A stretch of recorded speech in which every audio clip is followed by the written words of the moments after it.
할렐루야. 아멘. 네. 우리 주님 살아계십니다. 그리고 또 역사하십니다.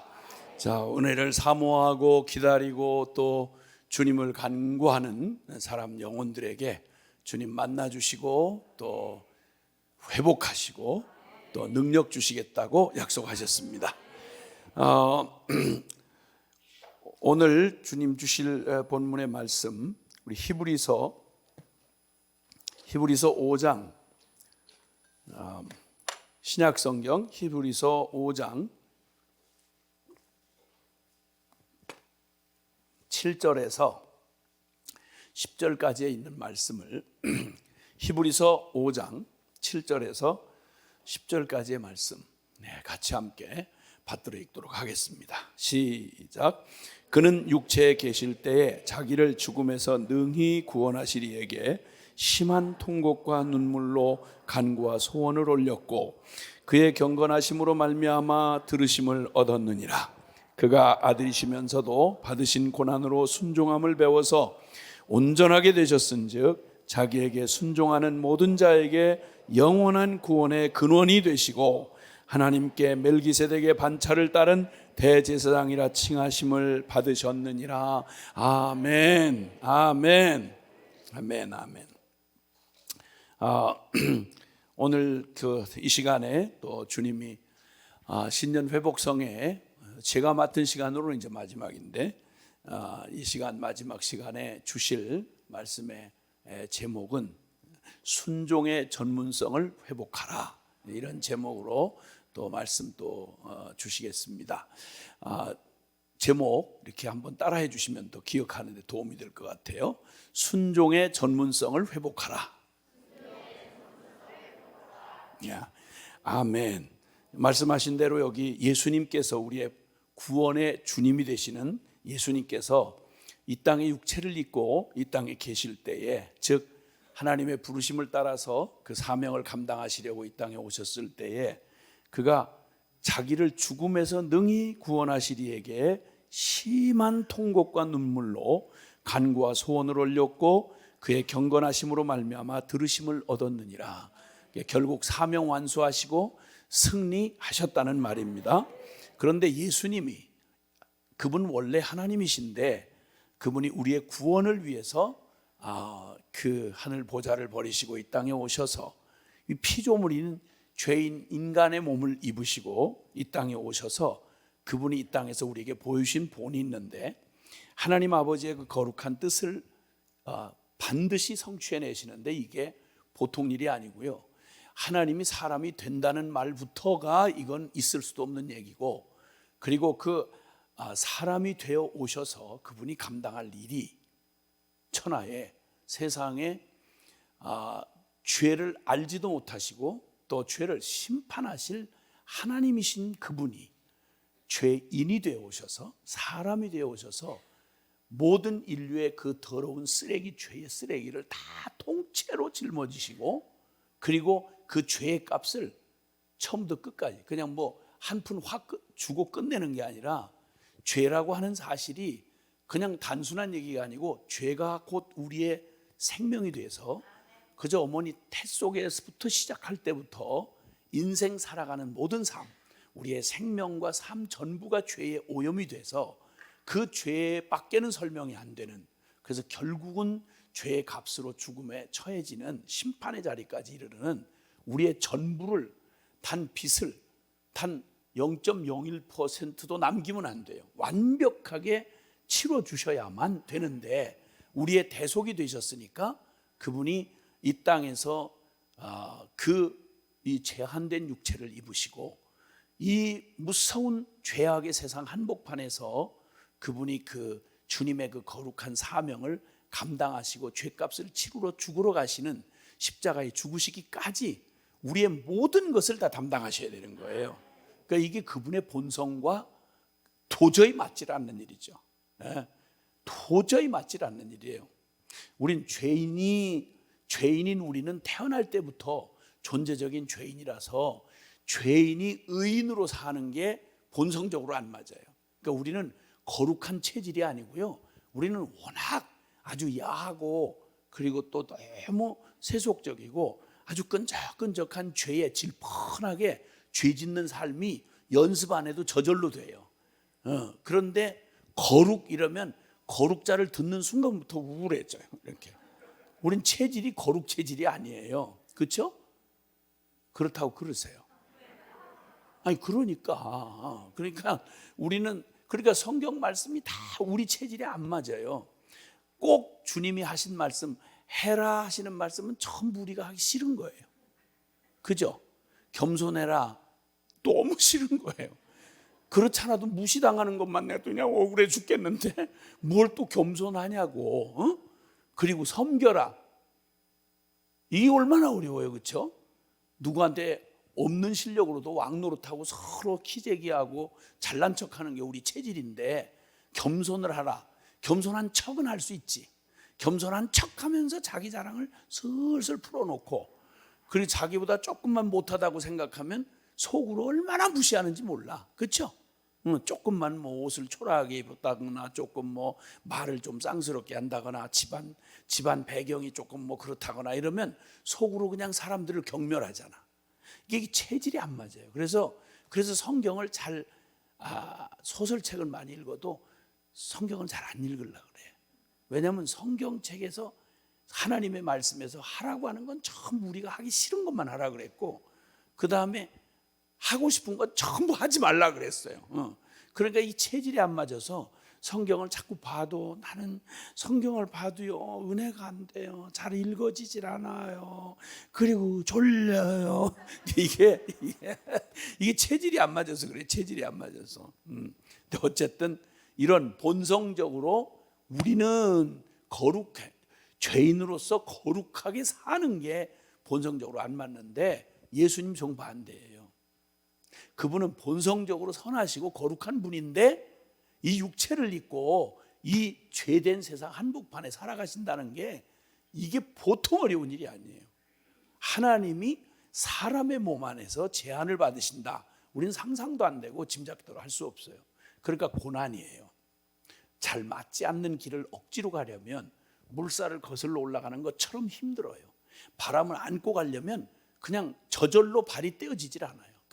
그냥 저항하는 힘이 있으니까 예수님은 그 모든 정반대되는 상황에 도저히 감당할 수 없는 그 일을 주님 하나님 아버지 앞에서 예수님 아니고는 인류를 구원할 길이 없어요.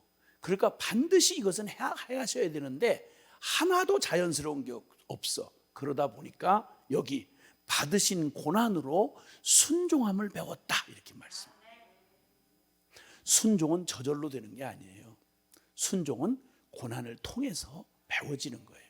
그럼 우리가 주님이라고 말하는 예수님조차도 고난을 통해서 순종함을 배웠다 이렇게 말씀하시고 그가 아들이시면서도 하나님의 아들이시면서도 받으신 고난으로 순종함을 배워서 온전하게 되셨은즉 자기에게 순종하는 모든 자에게 영원한 구원의 근원이 되셨다. 그러니까 이 거룩하신 예수님이 이루신 이 놀라운 구원과 이 엄청난 하나님의 능력을 우리 믿음으로 우리 삶에 경험하고 우리 것으로 누리는 길은 다른 것이 아니라 예수님처럼 순종을 배운 자에게만 가능하다 이거예요. 할렐루야. 그래서 순종의 전문성을 회복하라. 이 순종은 그냥 되는 게 아니라 우리가 보통 어떤 전문가가 된다고 할 때는 부단한 훈련과 그 고난을 이겨내서 그 전문가가 되잖아요. 그렇죠? 네, 의사가 된다든지 뭐 판사가 된다든지 아니면 전문 기술자가 된다든지 아니면 뭐 축구 전문가가 된다든지 뭘 해도 전문자가 붙으려면 그건 보통 사람은 못하는 한계를 넘어서서 저 사람은 전문가야 라고 말할 정도로 배우는 과정이 필요한데 여기 주님은 바로 우리에게 하나님의 모든 구원 아들 예수 그리스도를 통해서 그 놀랍게 어마어마하게 준비해 놓은 그 엄청난 하늘의 그 구원을 받는 길에 가장 필요한 하나님 구원을 받을 뿐만 아니라 하나님의 나라의 역사를 이루는 일에 가장 중요한 전문성이 뭐냐? 그게 바로 순종의 전문성이다. 할렐루야. 세상을 이기고 거스르는 이 모든 악한 대적을 물리치고 그 모든 걸 뚫어내고 하나님의 영광을 볼 승리자가 누구냐? 그는 순종의 전문성을 가진 사람입니다. 아멘, 아멘, 아멘. 자, 우리 주님께서 이제 말세를 살아가는 우리에게 주님은 이 마지막 때가 되면 주님의 그 공생의 가운데서도 말씀하셨지만 이 때가 되면, 마지막 때가 되면 어떤 세상이 될 것인지에 대해서 주님이 미리 얘기를 하셨어요. 디모데후서 3장에 보면, 디모데후서 3장 1절 이하에 보면 그 마지막 때가 어떤 때가 될 것인지를 2000년 전에 미리 다 예언을 해주는데 잘 들어보세요. 성경은 한 절도 비켜 지나가는 게 없어요. 그냥 그대로 말씀하신 그대로 다 이루어졌어. 그래서 성경이 살아계신 하나님의 말씀이라는 증거는 다른 어떤 증거보다도 이 성경의 내적 증거다, 이렇게 보통 얘기를 하는데, 성경은 그래서 보통 성경, 하나님의 살아계신 하나님의 말씀을 얘기할 때 구약과 신약 이렇게 표현을 하잖아요. 옛 약속 그리고 새로운 약속. 이게 왜 약속이라는 말을 쓰셨느냐? 우리는 영이 죽어서 스스로 영이신 하나님을 우리가 볼 수도 알 수도 없으니까, 그래서 하나님이 우리에게 그 영이신 하나님의 살아계심과 그 전능함을 보여주시는 길이 다른 게 아니라 앞으로 주님께서 약속을 주시는 거예요. 즉 다시 말하면 아브라함에게 약속을 하셔가지고 너 본토 친척 아비의 집을 떠나 내가 지시할 땅으로 가라. 그러면 내가 너로 큰 민족을 이루게 하고 내 이름을 창대케 할 것인데 너로 말미암아 온 세상이 구원을 받게 될 것이다. 이렇게 약속을 하셨어요. 근데 말도 안 되는 얘기죠. 75살에 이 약속을 받을 때 아브라함 혈혈단신 아이가 없었습니다. 아이가 없었어요. 10살 차이 부인인 그 사라의 나이도 65이에요. 지금보다 조금 더 사는 때라고 하지만 청년은 아니에요. 나이가 이미 많이 먹었던 때예요. 그런데 주님이 뭐라고 그러시는 거 아니? 늦게라도 늙어서 그저 어떻게 생각 못한 막내 태어나듯이 그런 어떻게 하다가 생겨나는 이거 말고 완전 불가능한 그 아브라함과 사라를 통해서 주님이 큰 민족을 이루게 해주겠다고 했어요. 이건 계산으로도 불가능한 거고 인간 누가 아무리 도와줄래도 불가능한 거예요. 이 두 사람을 통해서 이 땅에 태어나서 이룰 큰 민족, 그럼 적어도 수백만을 얘기하는 건데, 아니 자식도 없는 늙은 부부한테 자식 넷을 한둘을 더 낳는다는 얘기도 불가능한 얘기인데 큰 민족을 이루게 해주겠다 이렇게 약속하시고, 그리고 애만 많이 생겨서 그 민족이 아니라 복의 근원이 되게 해주겠다는 거예요. 그래서 열방 모든 민족이 바로 이스라엘 그 선민을 통해서 열방 모든 민족을 구원하는 일을 내가 할 것이다 라고 약속을 하셨어요. 이 약속을 하셨는데 그 옛 약속이야. 그 약속을 그대로 문자 그대로 이루어지게 하셔서 역사상 누구도 아주 쌍무식하기로 작정한 사람 아니라면 성경에 있는 이 역사의 이야기는요, 세계에 기록된 우리나라 세종대왕 저 이순신 장군 이 증거하고 비교가 안 될 만큼 역사적으로 분명한 사실이에요. 그래서 출애굽을 했고 그 출애굽을 한 이스라엘 민족이 가나안 땅에서 그 이스라엘 나라를, 지금도 그 나라가 존재하잖아요.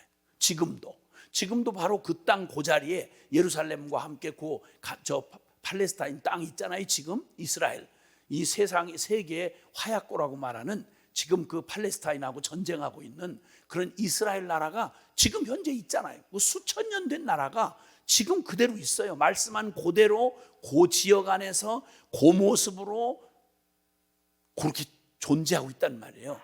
못 믿으니까, 믿을 수가 없으니까 다 안 믿을 수가 없도록 하나님이 그 약속이 어떻게 역사 속에 실제가 됐는지를 여러분이 호적을 캐보고 여러분 족보를 캐는 것보다 훨씬 더 많은 증거를 가지고 있는 게 이 성경의 증거라 이 말이에요.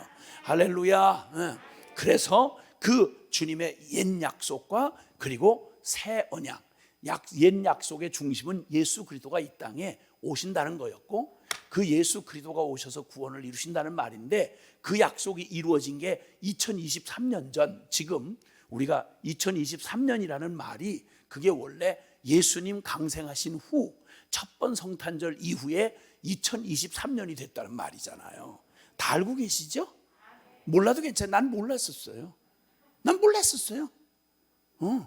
그거 나중에 예수 믿고 나서도 한참 뒤에 알았다고. 그 얘기를 안 해주더라고. 사람들이 몰랐는지. 난 나중에 알았어요. 깜짝 놀라서. 난 진짜 얼마나 충격인지. 내가 믿은 예수님이 글쎄 세상에 진짜 2023년 전에 그 오신 주님이라는 걸 아니까 야, 가슴이 터질 것 같더라고. 그리고 그 예수님 오신 그 사건이 마태복음 1장 21절 이하에 거기 있어요. 나오는 얘기가 있는데, 처녀가 잉태해서 아들을 낳을 것인데 그 이름을 임마누엘이라 하리라. 그 약속이 예수님 오시기 700년 전에 이사야서 7장 14절에 옛 약속 가운데 정확하게 처녀가 잉태하여 아들을 낳을 것이요 그 이름을 임마누엘이라 하리라 라고 하신 약속을 문자 그대로 줘서 처녀 마리아에게 오시고 갈릴리 나사렛 사람이라고 일컬으리라. 그 갈릴리 나사렛 동네에서 살아나셨고 베들레헴에서 태어날 거다. 베들레헴에서 탄생하셨고, 세상에 예수님에 관한 예언이 약 400가지가 넘는 옛 약속 가운데 하나도 안 틀리고 고스란히 맞아서 실제로 예수님이 오신 거예요.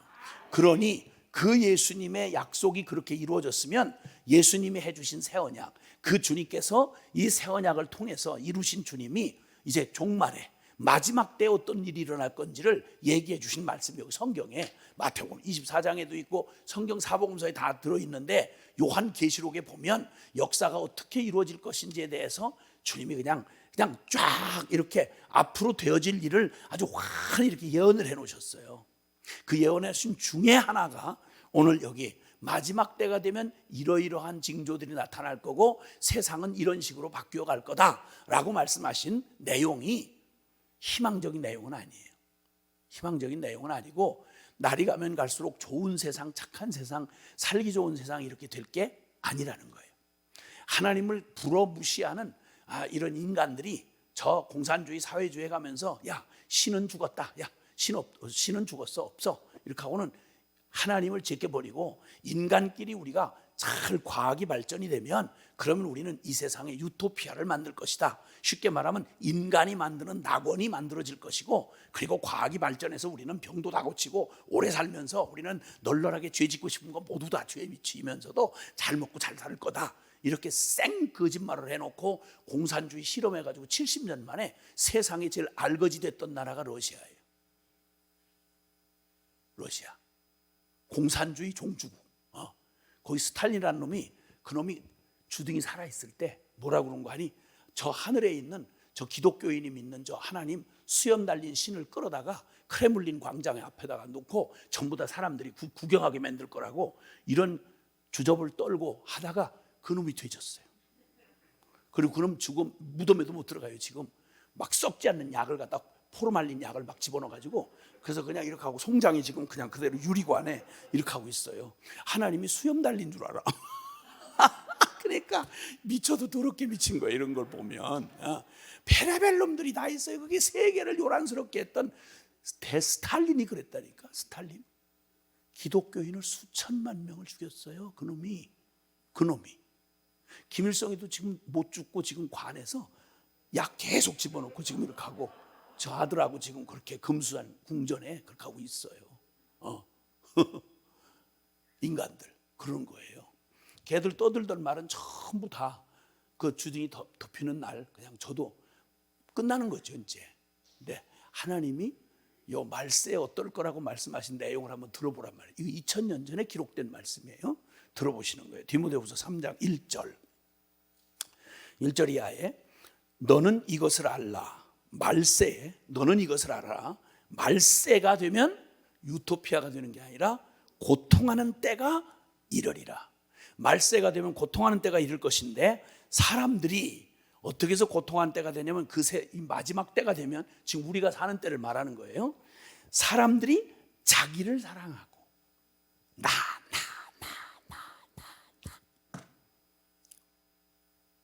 자기를 사랑하고 돈을 사랑하고, 돈을 우리가 너무 사랑하고, 눈동자도 돈처럼 보여요. 이렇게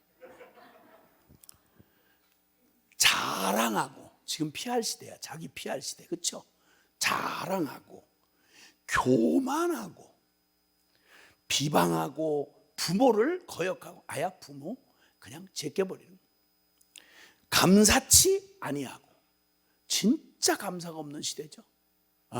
요 얼마 몇십 년 전만 해도 최소한 형식을라도 다 어른 앞에 감사하고 다 고마운 줄 알고 고생하던 시절에는 그래도 부모한테 고맙다고 할 줄이나 알았는데 너무 잘 먹이고 기름지게 키워놓은 요즘 자식들은 감사가 어디 있어요. 뭐네 이거밖에 안 되냐 이거 뭐 이러고 난리도 아니에요. 난리도 아니야. 감사치 아니하고 거룩하지 아니하고 무정하고 원통함을 풀지 아니하고 모함하며 절제하지 못하며 싸나우며 싸납고 그리고 선한 것을 좋아하지 아니하고 배신하며 조급하며 자만하며 쾌락 사랑하기를 하나님 사랑하는 것보다 더하다는 거예요. 그러니까 지금 주요 교단들 중에 영국의 국교회인 저 성공회, 그 다음에 미국의 연합감리교단, 장로교단, 그리고 우리나라도 이미 벌써 거기에 물든 뭐 베레벨 또 이런저런 사람들이 나타나가지고 무언 짓을 하느냐면 동성애가 무슨 뭐 다른 오죽 발광을 했으면 그냥 완전히 그냥 보통 그냥 성적인 이런 거 가지고는 만족이 안 돼요. 뭐든 오직 쾌락을 위해서 존재하는 것처럼 이러는 동성애를 교회가 앞장서서 성직자가 동성애 저지르고 지가 인권을 위하여 평등을 위하여 이러면서 이런 것들이 지금 나서는 그러니까 쾌락을 사랑하는데 하나님보다 더 사랑해. 쾌락 사랑하기를 하나님 사랑하는 것보다 더하며 경건의 모양은 있는데 경건의 능력은 부인하는 자들이 이 같은 자들에게서 내가 돌아서라. 어떻게 그냥 읽고 소개한 단어만 해도 그냥 요 세상 그대로 이렇게 보고 다 적어놓은 것 같으죠. 2000년 전에 기록된 말씀이에요. 말세는 점점 이 길로 가고 있어요. 그리고 교회는 점점점 종교화돼 가고 있어요. 그러니까 이제 이런 때, 이 말세가 이렇게 고통하는 때가 되어서 신앙생활, 영적인 생활하기에는 좋은 시절이 아니라 가장 어려운 때가 되는 거예요. 그래서 그들 중에 또 아주 사기꾼 같은 놈들이 6절에 남의 집에 가만히 들어가 어리석은 여자를 유인하는 자들이 있으니 그 여자는 죄를 중히 지고 여러 가지 욕심에 끌린 바 되어 항상 배워. 하도 선생들이 많아가지고 요즘에는 별 잡놈이 다 설치니까. 그러니까 영적 이러면 뭐 그냥 별의별 성경하고 아무 상관없고 하나님하고 상관없는 별의별 운동들, 별의별 세미나, 별의별 이론들이 많이 일어나는데 여기 항상 배우나 끝내 진리의 지식에 이를 수가 없느니라. 죄를 중히 지고 내 정욕을 맞춰줄 만한 그런 얘기하는 사람들 여기저기 귀 갈려서 쫓아다니다가 결국은 항상 배우지만 끝내 진리의 지식에는 이를 수가 없는 불쌍하고 어리석은 여자라고 여기 말씀하고 있어요. 그리고 이제 12절에 무릇 그리스도 예수 안에서 경건하게 살고자 하는 자는 가만 안 둬요. 박해를 받으리라. 자, 유혹이 있고요. 그 다음에 박해가 있어요. 그러니까 말세가 되면 될수록 경건히 살고 참되게 하나님의 진리를 따르려고 하는 신앙생활하는 하늘나라의 소망을 가진 주의 백성들에게는, 다시 말해 교회는, 진실한 교회는 점점 이런 세상의 풍조 자체가 너무 온 세상의 유행과 풍조가 거룩한 삶을 살기에는 정반대야. 점점 그게 악화될 것이고, 거기에 따라서 심지어 교회들마저도 쾌락 사랑하기를 하나님 사랑하는 것보다 더하고, 그러니까 아주 버리기에는 짐승이 아니라서, 개돼지가 아니라서, 이게 인간이 영적인 존재라서 종교성이 있단 말이야. 불안해서 못 살아. 그러니까 어떻게 하든지 양심의 땜질이라도 하려고, 그리고 종교는 이름은 갖고 싶은데, 그런데 껍데기 경건의 모양은 있어서 그냥 가서 이렇게 따라서 미사를 드리든지 뭘 드리든지 그냥 형식은 그냥 짧게 아주 쌈박하게 콘서트처럼 이렇게 하지만 절대 짐은 지고 싶지 않은 거예요. 뭐 회개하느니 뭐 말씀대로 사느니 뭐 제자가 되느니 이런 얘기는 골치 아픈 거예요. 그냥 여기 그냥 참석하면서 난 그래도 뭐 천국은 가니까 구원의 확신은 받았으니까 이렇게 살고 싶은 사람들, 이런 자들이 경건의 능력 자체는 부인하는, 하나님을 두려워하고 하나님 눈총 앞에서 사는 삶을, 거룩한 삶을 얘기하면 짜증나고 너무 고리타분하고 너무 이러고 악을 쓰고 그냥 그걸 싫어하는 거예요. 그건 꼴통 같고 너무 타협이 없고 완전히 저건 진짜 순 골통이다 이렇게 하고는 그냥 있으면 부담스러우니까 무릇 경건히 살고자 하는, 진짜 하나님을 믿고 그 진리를 따라서 세상에 있으나 세상에 속하지 아니하고 따라가는 삶을 택한 사람들에게는 그리스도 예수 안에서 경건하게 살고자 하는 자는 핍박을 받으리라. 강력한 세상의 유혹과 그리고 핍박이 말세가 되면 될수록 더욱 강하게 몰아닥칠 것이다. 여러분, 이런 때가 되면 말이죠, 그래서 결국은 어중간해 가지고요, 평안할 때는 다 열심히 믿는 것 같아요. 다들 평안할 때 뭐 좋은 게 좋은 건데 그거 못할 게 뭐 있겠어요. 다 교회 나가면 참 그래도 행실이 참 그렇고 뭐 모범적이고 그래도 참 수준 높은 사람처럼 보인다 뭐 이럴 때야 니나 내나 다 열심히 이것도 하고 저것도 하고 사는데 별 어려움이 없어. 평안할 때는 별 문제가 없는데 바람이 불고 폭풍이 치면 그러면 얘기는 달라지는 거예요. 그러니까 그때 악한 사람들과 속이는 자들은 더욱 악하여져서 속기도 하고 속이기도 하나니 이렇게 말씀해요. 그러면 이런 때가 되니까 예수 믿기 어렵고 정신 차리기도 어려우니까 이리 치이고 저리 치이니까 그러니까 그냥 명맥이라도 유지하면 되겠구나. No. 지금까지는 그래도 크게 큰 영성 없이도 그리고 큰 대단한 각오 없이도 한국교회만 해도 전후 70년 동안 진짜 뒤에서 바람 불어주듯이 그냥 온 사회가 그래도 개신교회 기독교인이라고 그러면 존경하는 분위기가 있었어요. 그 사람들이 다들 수준 높다고 생각을 했고요. 같은 종교라도. 그리고 사람들에게 인기가 많았어요. 한때 죄송하지만 한국의 명문 여대에서 신랑 후보군, 그러니까 선호하는 신랑 후보군의 직업군을 나누는데 놀랍게도요 목사님이 3위였어요. 그 세속적인 여대생들이 뽑은 최고의 직업군 중에 3위까지 랭크를 했어요. 도둑놈들 같아. 그렇게 멋있어 보인 거예요. 너무 유명하고 영향력 있고 인기 있고 그냥 럭셔리해 보이고 이럴 때가 있었어요. 원래는 그런 인기 차트에 들어가면 안 되는 거예요. 원래가 예수님이 그렇잖아요. 예수님이 그렇죠. 명문 여대생의 신랑 후보군에 예수님이 들어갈 수 있을까? 나중에 죽은 건 십자가에 죽으셨고 베들레헴 마구간에서 태어나기도 바빠가지고 말 구유에 누이셨고 목수도 오너가 아니고 시다고, 그럼 매일 사람들한테 인기는 거면커녕 해놓고 죽으라고 섬기고 죽으라고 욕먹고 죽으라고 배신당하고, 그런 분들이 이 아주 육적인 고기 덩어리로 사는 인생들한테, 육적인 탐욕이 푹 쩔어 있는 세상의 여자들한테 인기 후보에 들어갈 수 있을까요?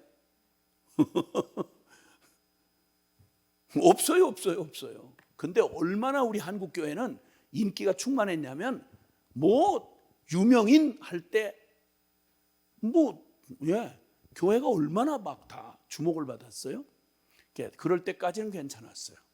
근데 이미 벌써 한 10여 년 전부터는 노골적으로 이 반기독적인 사회 분위기가 잡혔을 뿐만 아니라, 그리고 교회 내부에서도 이제 서로 실망 주고 받고 상처를 받아가지고 이제 기대감이 별로 없어. 그러니까 젊은이들이 다 떠났죠. 이제는 정말 말 그대로 다른 데서는 누릴 수 없었던, 아마 2000년 기독교 역사에 세계적으로 가장 흐드러진 호황기를 누렸던 게 바로 전후 70년 한국교회였을 거예요.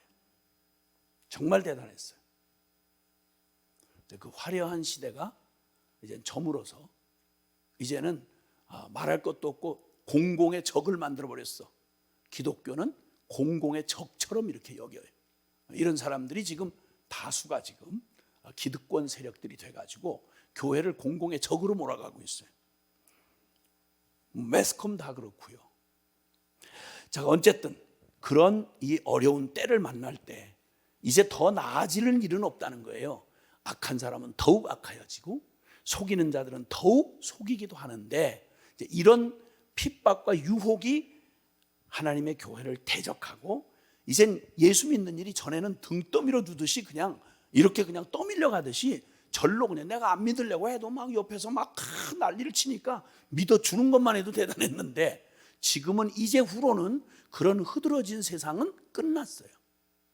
특히나 이 코로나 3년을 지나면서 이미 드러난 상황으로는 이미 벌써 그거 한 10년쯤 있다가 되질 일을 확 끌었다 당겨서 해놓는 바람에 분위기는 이미 이제 굳어졌어요. 자, 이쯤 되니까 이럴 때가 되면, 그러면 평상시에 평지에서 달릴 때도 헐떡이면 가파른 고갯길은 어떻게 달리겠어요? 잔잔한 바닷물에서도 수영을 못하는 사람이 파도 치는 풍랑 치는 바다에서 살아남을 수 있겠어요? 안 된다는 거죠. 그래서 그때보다는, 그때 보통 성도라고 말하고 교인이라고 말했던 그거 가지고는 안 되고, 여기 말하기를 그런 때가 되면 14절에 그러나 너는 배우고 확신한 일에 거하라. 너는 네가 누구에게서 배운 것을 알며 철저하게 결론하면 너는 배우고 확신한 일에 거하라. 이 말이 무슨 말이냐면 여기 디모데에게 하는 말인데, 너 어려서부터 성경을 알았나니 성경이 너희 너로 하여금 그리스도 예수 안에 있는 믿음으로 말미암아 구원에 이르는 지혜가 있게 하고, 모든 성경은 하나님의 감동으로 된 것으로 교훈과 책망과 바르게 함과 의로 교육하기에 유익하니 이는 하나님의 사람으로 온전케 하며 하나님의 선한 일을 행하기에 능력을 갖추게 하려 함이라. 아멘. 자, 이 어렵고 힘들고 참 기독적인 이런 말세가 되면 될수록, 저항이 거세면 거세질수록, 그러기 때문에 예수 믿기 어렵다, 그러기 때문에 다른 방법을 찾아라, 이렇게 안 하시고요. 뭐라고 그랬는고 하니, 그냥 보통 세상에서도 잘 실력을 갖추고, 그리고 교회에서도 다 실력을 갖추고 세상 글로벌 리더가 되고 다 좋은 말씀인데, 그런데 강조점이 자꾸만 그렇게 하다가 여기 지금 뭐라고 강조하는 거 아니, 그 정도로는 안 된다는 거예요. 세상에서 뒤처지지 않게 열심히 공부해라. 그래서 기왕이면 좋은 대학 들어가라. 기왕이면 전문적인 그런 직업을 좀 가져라. 그리고 돈과 실력도 갖춰서 사람들한테 무시 안 당하게 그렇게 해야 된다. 여러분, 이런 보편적인 세상적 가치를 가지고 이 마지막 말세의 이 저항적인 세상을 뚫어내고, 그리고 하나님 나라의 역사를 이루어가는 사람으로는 합당치 않은 거예요. 그보다는 더 나은 사람이 돼야 되는 거예요. 할렐루야. 그보다는 더 나은 사람이 돼야 되는 거예요. 아멘. 자, 그래서 정말 그 모든 세상의 유혹과 핍박이 마지막 때가 되어 극성을 부리면 부릴수록, 여러분, 파도를 이겨낼 만한, 그 불길을 사로잡을 만한 그러한 실력 있는 자를 갖추는 거, 하나님의 사람으로 온전케 하고 하나님의 선한 일을 행하기에 온전케 할 사람은 누구냐? 살아계신 하나님의 말씀의 전문가가 되어야 된다, 이거.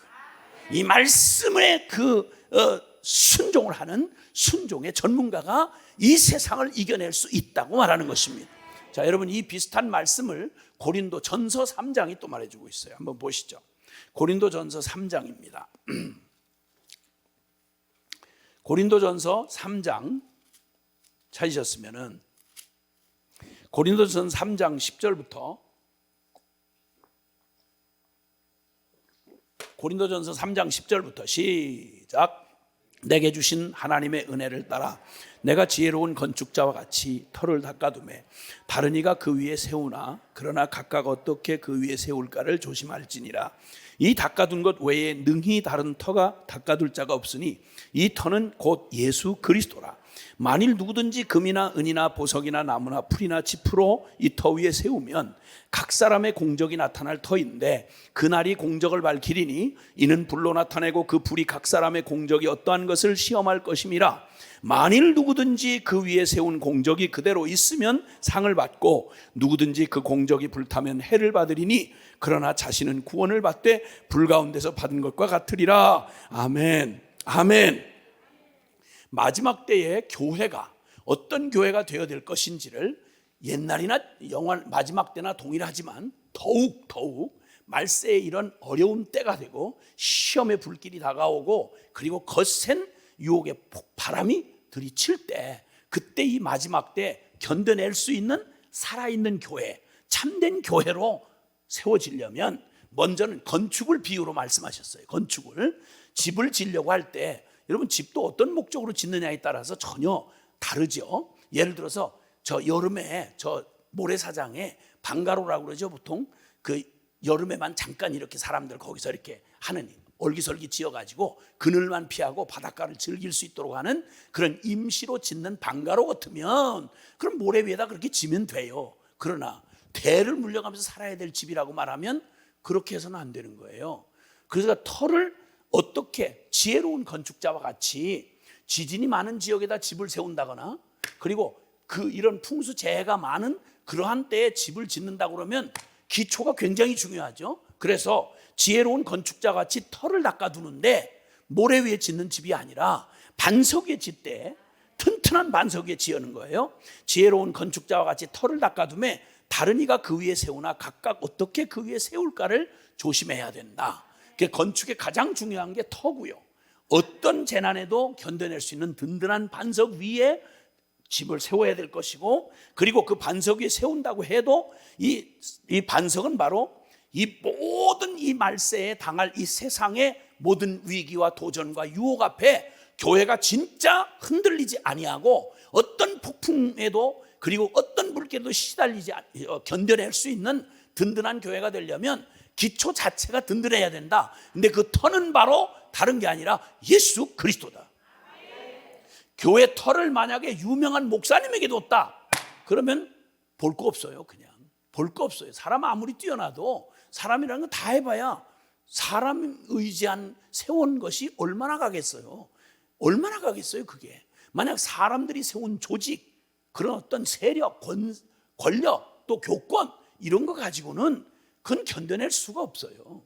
이미 겪은 나라들이, 공산주의 겪은 나라죠. 루마니아에서 이 공산화를 겪었던 그 원브란트라는 목사님이 20몇 년간을 감옥에서 끔찍한 그 고난을 당하면서 믿음의 순전을 지켰는데, 그때 공산화 되자마자 모든 이 조직에 의존했던 기득권 모든 교회들이 다 앞장서서 공산주의에 두 손 반짝 들고 공산주의 선전 도구가 되어 모든 성도들의 신앙을 완전히 갉아먹는 구원의 기관이 오히려 수많은 영혼들을 타락하고 변절하게 만드는 앞장을 선 꼴이 되고 말았단 말이에요.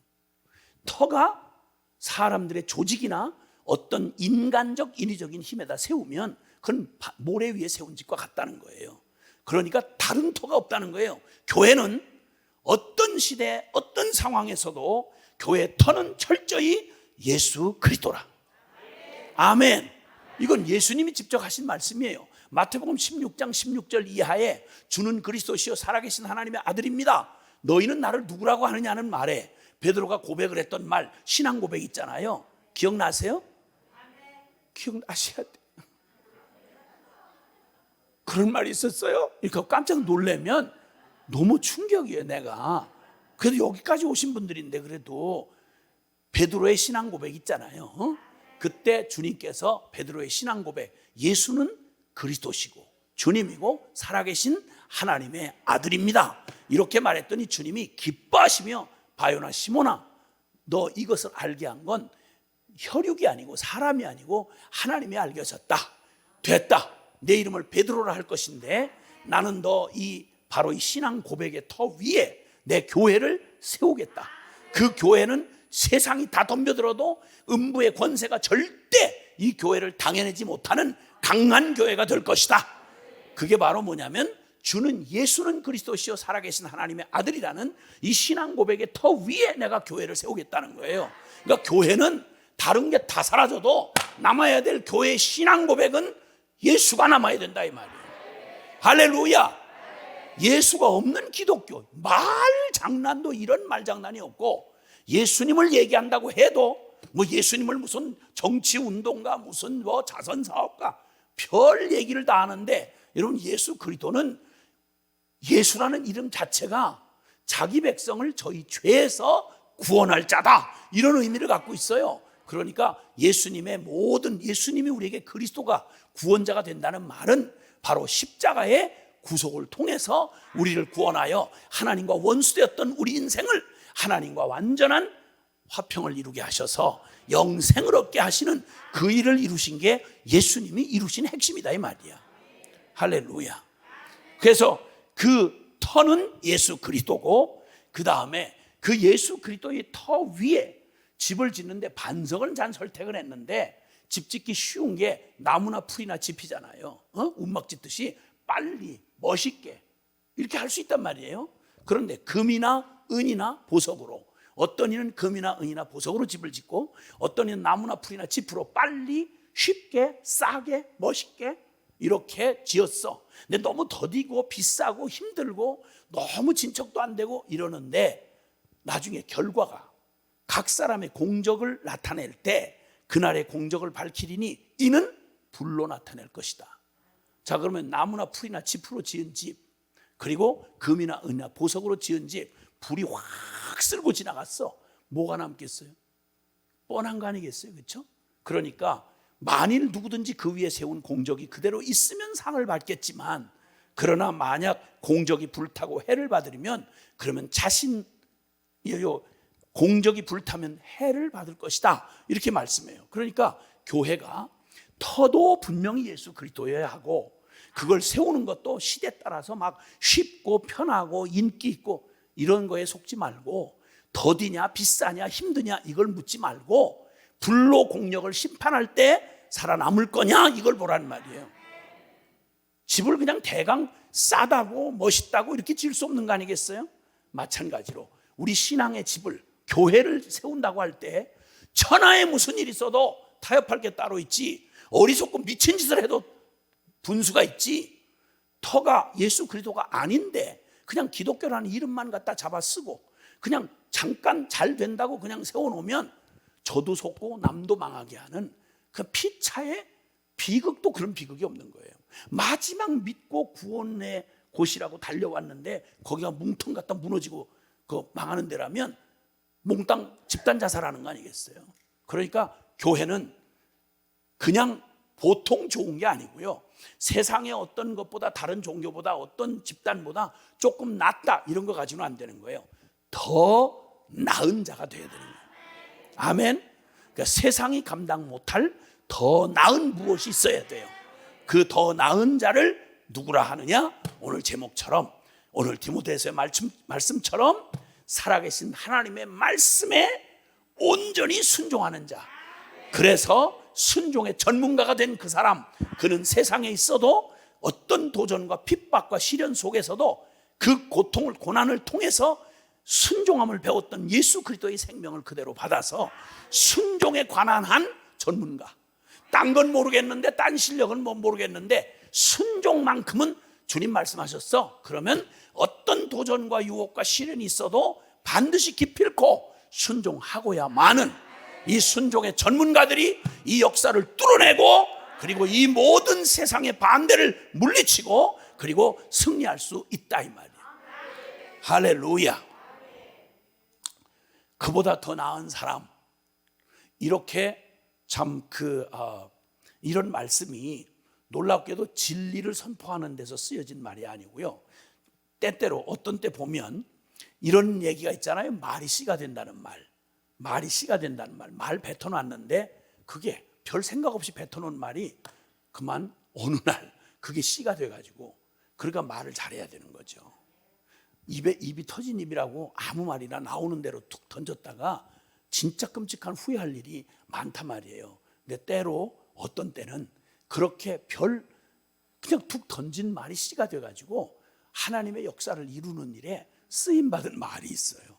그 중에 하나가 여러분 그 예수님 십자가에 못 박히시기 전에 바로 이제 얼마 안 남겼을 때 예수님이 나사로를 죽은 지 나흘 만에 살리신 거는 기억하고 계시나요? 그걸 알고 계세요? 너무 감사해요. 근데 다 아는 것 같진 않아. 헉, 어머, 나사로라는 사람이 살아났어요? 이렇게 괜찮아요. 뭐 지금까지 몰랐던 걸 뭐 탓해서 뭐 하겠어. 지금 이 시간부터 알면 되지. 주여, 그래 성경 좀 읽으라고 내가 그렇게 얘기를 하고, 주여 성경 좀 읽으세요. 주여, 그 유명한 사건이에요. 그래가지고 어쨌든 주님이 그 죽은 지 나흘 만에 나사로를 살려낸 사건이, 요게 바로 적들이 그냥 예수님을 너무너무 미워하는 그런 예루살렘의 성전의 기득권자들, 대제사장, 뭐 바리새인, 서기관, 뭐 장로들, 우글우글 끓고 있는 주류 세력들이 예수님을 시기 질투하면서 거기 있는 유대인 대표 선수들이 딱 버티고 있는 데가 예루살렘인데, 그 예루살렘에서 얼마 안 떨어져 있는 베단이라는 곳에 살고 있던 마리아와 마르다, 또 그리고 나사로 이 삼남매가 살고 있다가 사람들에게 꽤 알려진 집안이야. 꽤 알려진 집안인데 나사로가 죽을 병이 들렸는데, 그렇게 늘 종종 예수님이 예루살렘 올라갈 때 늘 그 집에 머물곤 하시던 집이었는데, 이상하게 주님이 도와주시지 않고 나사로가 죽을 때까지 내버려 두셨다가, 그리고 무덤에 묻힌 지 나흘이나 됐어. 나흘이나. 거기 중동의 그런 날씨에 나흘만 됐으면요 썩어서 냄새가 난다고 그 성경에 나와 있어. 근데 뒤늦게 예수님이 오신 거예요. 뒷북치고 오신 거지. 그러니까 그렇게 와서 좀 살려달라고 그럴 때는 못 들은 척 하시고 딴 일만 하시다가 죽어서 썩어 냄새 나는 나흘째 되는 날 오셔가지고 그냥 늦게 오셔가지고 돌문을 열래는 거야. 돌문을 거기는 굴에다가 이렇게 파가지고 이렇게 하는데 돌문을 열래는 거예요. 늦게 오셔가지고. 그때 그 마르다가 너무 답답하니까, 왜 이렇게 늦게 오셔서 미안하면 그냥 미안하다고 그러시지, 늦게 오셔서 문을 열어서 뭐 하자는 거예요. 그러니까 주여 몇 개예요? 4개. 주여 죽은 지 나흘이나 되었나이다. 이제 이렇게 얘기했다가 주님 앞에 야단을 아주 찍사리를 맞았잖아요. 그냥 네가 믿으면 영광을 보리라 하지 않더냐 이랬더니 그냥 뭐 찍 해가지고는 그냥 비켜나고, 그리고는 이제 돌문을 연 다음에 죽은 나사로를 산놈 불러내듯이 나사로야 나오너라. 굴이라서 울려서 그래요. 그러니까 근데 주님이, 아니 죽은 놈한테 나오라고 부르시는 주님도 어지간하고 나사로가 얼마나 그 말씀이 강력했던지 글쎄, 이 죽은 사람이 이렇게 염을 하잖아요. 이게 물로 묶어놓잖아요. 순서도 없이 나오라 하는 말씀이 너무 강력하니까 죽었던 나사로가 그냥 묶인 채로 이렇게 하고 나오는 거예요. 이렇게 하고. 그 사건이 얼마나 충격이 됐겠어요. 아니 죽어서 썩어 냄새 나는 걸 다 알고 있는 그 사람들이 소문이 있는 대로 다 퍼졌는데, 그 나사로를 바로 예루살렘 턱 밑에서 살려냈으니 이건 주님이 완전히 도전장 내신 거예요. 이렇게 되다 보니까 아무리 예수님을 반대할래도 반대할 길이 없게 됐어. 그러니까 막 비상회의가 열렸어요. 그 잡놈들이, 대제사장, 서기관, 장로, 바리새인들, 이런 기득권자들이, 유대교의 기득권자들이 예수님이 3년 동안 그렇게 해도 끝까지 경계하고 막 이러면서 트집을 잡고 이러다가 결정타를 날리시는 바람에 그냥 더 이상 두면 큰일 난 거예요. 그러니까 막 회의를 하면서 큰일 났어. 저 예수가 이거 유대 나라 다 집어삼키게 됐다고 말이야. 이거 뭐 다 모든 사람이 지금 이 나사로 부활 얘기는 더 이상 할 얘기가 없게 만들었다. 이거 큰일 났다. 대세가 기울었다. 막 이러고 있을 때 그해 대제사장이었던 가야바라는 놈이 자기가 툭 던진 말이 무슨 말이었냐면 이렇게 얘기를 해요. 이봐 이 친구들 왜 이렇게 겁먹고 난리들이야? 이거 세상 물정 모르고 왜 이렇게 사람들이 어리석어? 한 사람이 죽어서 온 백성이 살아날 수 있다면 한 사람을 죽는 게 그게 유익이지. 세상 물정 모르고 이렇게 놀래고 난리야. 처리해, 이 말이에요.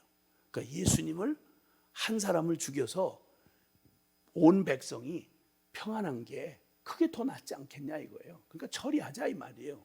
근데 이놈이 한 말은 신령한 말도 아니고 아무 말도 모르는데 지가 모르고 그냥 던진 말인데, 그 말은 무슨 말이냐면 로마의 속국이었으니까, 우리가 일본에 앞에 있는 것처럼, 그러니까 만약에 여기 반란이 일어나면, 예수 때문에 반란이 일어나면 다시 로마가 쳐들어와 가지고 우리 비참하게 되니까, 그러니까 전에 밖으로 뺏기니까 그 말이야. 그러니까 골치 아픈 거 고민하지 마. 이거저거 고민하지 마. 언제나 그래. 다 이렇게 떴다가 다 무식한 민중들 다 그러고 그런 것들이야. 그러니까 쓱 처리해. 한 놈 죽어서 나라가 평안한 게 그게 낫지 않겠어? 이 말이에요. 한 놈 죽어서 백성들을 살리는 게 옳지 않겠어? 이렇게 말했는데 그놈 말한 의도는 전혀 정반대죠. 그런데 그걸 놀라웠게도 그는 모르고 뱉어놓은 말인데, 저는 저주받을 말을 쏟아놓은 건데 그 말이 그대로 예수님에게 적용이 돼서 그분 한 분의 죽으심으로 모든 인류가 살아나는 길을 마련하신 거예요. 말이 씨가 된 거야. 할렐루야. 근데 이 구약에 이 비슷한 또 툭 던진 말인데, 그 말이 바로 이 마지막 시대에 하나님이 하시는 일에 정말 말이 씨가 된 말이 하나 있는데, 제가 그걸 한번 소개해 드려 볼게. 그게 뭐냐면 에스더서의 1장에 보면, 에스더 구약 성경 에스더서 1장 19절에 보면 이런 말씀이 나와 있어요. 에스더서 1장 19절인데요. 거기 그냥 보면 1장 19절에 띄워주시네. 시작. 왕이 만일 좋게 여기실진데 와스디가 다시는 왕 앞에 오지 못하게 하는 조서를 내리되 바사와 메대의 법률에 기록하여 변개함이 없게 하고 그 왕후의 자리를 그보다 나은 사람에게 주소서. 그보다 나은 사람에게 주소서. 이 말을 한 게 말이 씨가 됐어요. 이 사건의 배경은 너무 재미있는 얘기이기 때문에 웬만하면 성경에 별 관심이 없어도 이 스토리에 대해서는 대부분 다 알고 계실 거예요. 에스더 왕비 얘기 아세요? 우리 누님이에요. 우리 누님. 우리 누님 중에는요, 여러분 잘 몰라. 아이고, 대제국의 왕비가 된 분, 그 우리 누님이에요. 주여. 그 믿음의 조상 그 부인된 사라 누님 있잖아. 우리 누님이라니까. 우리 누님. 물론 사마리아 수가성 누님도 있긴 해. 누님들 정신없는 누님들 많아요. 유명한 누님도 많고. 그런데 여기 에스더 누님은 진짜 어디다 명함을 내밀어도 그 우리 누님이에요. 이러면 사람들이 다 누님만 해가지고 그런 집안이에요? 이렇게 하고 놀랄 정도인데. 근데 어쨌든 이 에스더서에 나오는 이야기, 바로 불임절이라고 하는, 제비 뽑다, 제비 뽑은 날, 이런 말의 의미를 갖고 있는데, 유대인들이 지키는 성경의 율법에는 없지만 그 후에 생겨난 유대인들이 아주 중요하게 지키는 그런 절기 중에 하나가 불임절이라고 하는 거예요. 근데 이 불임절인데, 이 불임절의 사건은 다른 게 아니고 다 아시는 내용대로, 그때 그러니까 바벨론이라고 하는 큰 바벨론 나라가 그 페르시아라고 하는 나라에 이제 먹혀가지고, 페르시아라고 하는 나라가 얼마나 엄청났느냐면요, 그때 당시에 제국, 그러니까 지금 미국과 같은 나라, 금방 이해가 되시죠?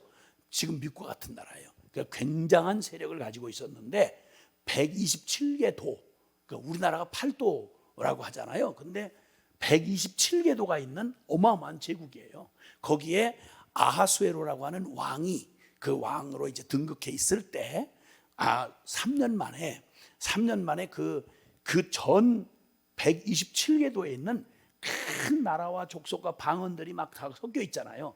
인도 북부부터 시작해서 거기 지금으로 말하면 파키스탄이니 이런 나라들이 거기 거기서부터 시작해가지고 유럽, 지금의 유럽, 거기다가 북아프리카까지 어마어마한 나라를 갖고 있었던 때였어요. 그때 이 사람이 그런 황제니까 그 부인이 왕비가 얼마나 이뻤겠어요. 세속적으로 말할 때 그냥 이쁘다 이 말이야. 잘생겼다 이런 얘기죠. 그러니까 그런 왕비를 이제 맞이하는 사람인데 즉위 33년 만에 어마어마한 축제를 벌리면서 막 그 나라의 위세를 펼치면서 이렇게 하는 자리에서 사건이 일어나요. 무슨 사건인가 하니, 그러니까 워낙 이 뛰어난 미모를 가지고 있던 와스디라고 하는, 이름이 와스디예요. 아수에로의 부인의 이름이 와스디예요. 그건 우리 누님 아니에요. 혼돈이 없기를 바라요. 하여튼 우리 집안 족보에는 못 들어가. 근데 어쨌든 그 와스디가 워낙 미모에다가, 출중한 미모에다가 대단히 자존심이 강한 여자였어요.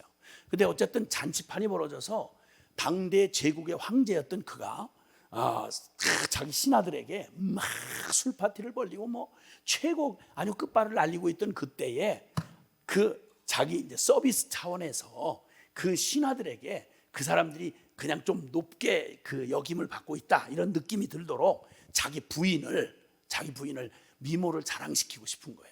그래가지고 왕후 그 와스디에게 좀 와라.